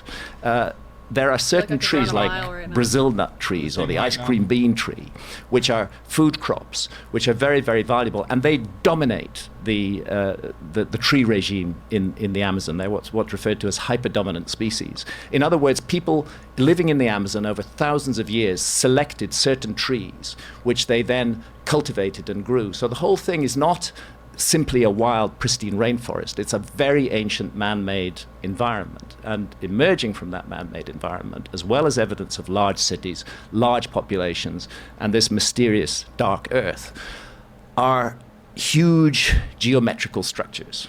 And again, I go into this at length in America before because I love this mystery. We have in the UK structures that are called henges. I live in the city of Bath, and about 30 miles away there's a beautiful site called Avebury, and another more famous site called Stonehenge. And what a henge is a ditch which has been dug deep, and then an embankment has been pushed up outside the ditch. When people first saw these structures, they wondered if they'd been built for defense. But then it became obvious they hadn't been built for defense, because if you want to create a moat, you put it outside your embankment, not inside your embankment. So a henge is an earthwork which consists of a deep moat with a large embankment outside it, and it can be circular, it can be square, and in the UK and other parts of Europe, it often contains stone circles, megalithic stone circles as well, but the henge itself is entirely an earthwork. What we find in the Amazon are thousands of henges that are now beginning to emerge from the cleared area of the jungle, and others that have been identified for the first time with LiDAR. LiDAR technology is being employed in the Amazon. It's non-destructive. You can see what's under the trees. What is LiDAR? Light imaging and detective radar. They bounce laser beams down into the jungle. There's a whole pattern of them. You need helicopters, and but it doesn't damage the rainforest. And you can strip away and see what's there. If this isn't too much of a diversion, let me give you the example of Guatemala. Guatemala is a small country. If I remember correctly, it's not much more than 100,000 square kilometers in size. Oh, damn, you're bored. Yeah. You made me watch this. Should we play like Mario Kart or something? Can we do that? You want to play Mario Kart? Yeah. Are you good at Mario Kart? No. Why do you want to play it then? Because it's fun. You don't have to be good at something to do it. I mean, that's true. Everyone will shit on you, though. I'm just letting you know. I don't fucking care. They've been shitting on me this whole time. Damn, that's right. The internet roasts me every day. Really? What do they say? Everything. I'll defend them. I mean, I'll defend you. I'll defend them. I'll defend them. I don't know, everything. Who cares? It doesn't matter. We can do anything we want in this world. I like that. It's very Sigma of you. You're a Sigma female. Why? What makes you say that? Do you know what that is? Sigma, no. It's like a fucking meme. You're just like everything else. Like you just speak in memes. You're like the bumblebee of memes. Yeah, no, that's what Twitch is. You're describing Twitch. Fuck yeah. But. So do you want to play Mario Kart? I mean, I'm down to play Mario Kart. I was gonna show you more like weird shit. But okay, show me more weird shit. The Witchtok stuff is not good. It's not. I don't think it's good. Oh, and then we got 3 Vermont State Troopers. Sorry, not Virginia Tech. 3 Vermont state troopers have resigned after it was discovered that they were involved in producing fraudulent COVID cards. Have you ever showed a fake COVID test or COVID vaccine to anyone? Yeah, you this morning. You didn't send me anything. Oh, I didn't? Oh, you just told me. I just lied to you. No, I'm just kidding. You lied about that? No, dude, of course not. I'm just joking. I've showed a fake vaccine test to get into Costa Rica. What? Why would you say that? It's over. Oh my god. Wait, you've gotten vaccinated though, right? Yeah. But that was in the beginning. That was like October last year. That's an international crime. You're going to jail. That's fine. I'm sorry. I have to place you under citizen's arrest. Fuck. You're a cop this whole time? Yeah, under the constitutional authority vested in me by the Costa Rican government. I'm afraid I'm gonna have to arrest you. You're going to jail. You're going to Costa Rican prison. I'm sorry. Yeah. How long? I don't know. Great. See, you got defenders already. Oof, she's too hot for going to jail. Hashtag free crotchy. At least I have a little bit of support. I know it's wrong. Oh, dude. I'm not saying anyone after should today, do that. you have an army of simps. Trust me. Like some of your psychos that have followed their way in here to be like, she sucks, blah blah blah. They're in here. I see their comments every now and then. Me too. I'm sure being a woman on the internet is not great. It's always the same one though. It's always like fake eyes. Your eyes fake. Yeah. It's like, that's all you have on me? That's fine. Yeah. Someone said, I will serve her sentence. Long days. Should we do Mario Kart? Okay, I mean, I haven't. You have two? No. You're gonna play. Oh, just me. Oh, I want to play together. It's not fun if it's just me. I don't know how we can play it together, to be honest. I don't know if I have two. Can't you use both of these as remotes? I think so, maybe. I do have the Joy-Cons. Maybe we could do it. Hold on.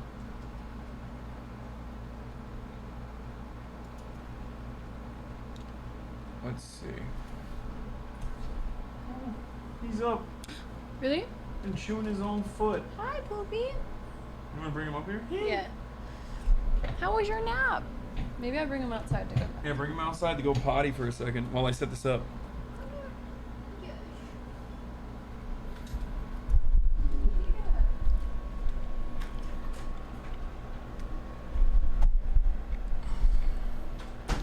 Chat, how do I set up a Mario Kart and also on top of that how will I be able to set up Mario Kart with like 2 players?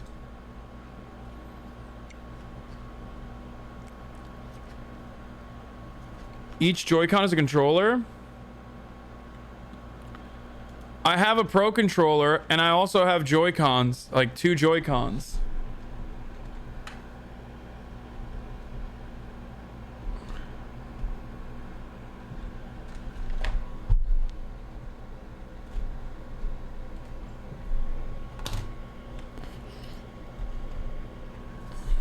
Use only the Joy-Cons?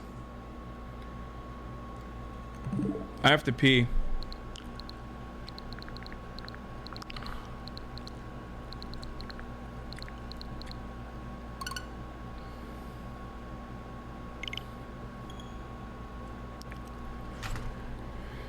Do I have to do both? Like...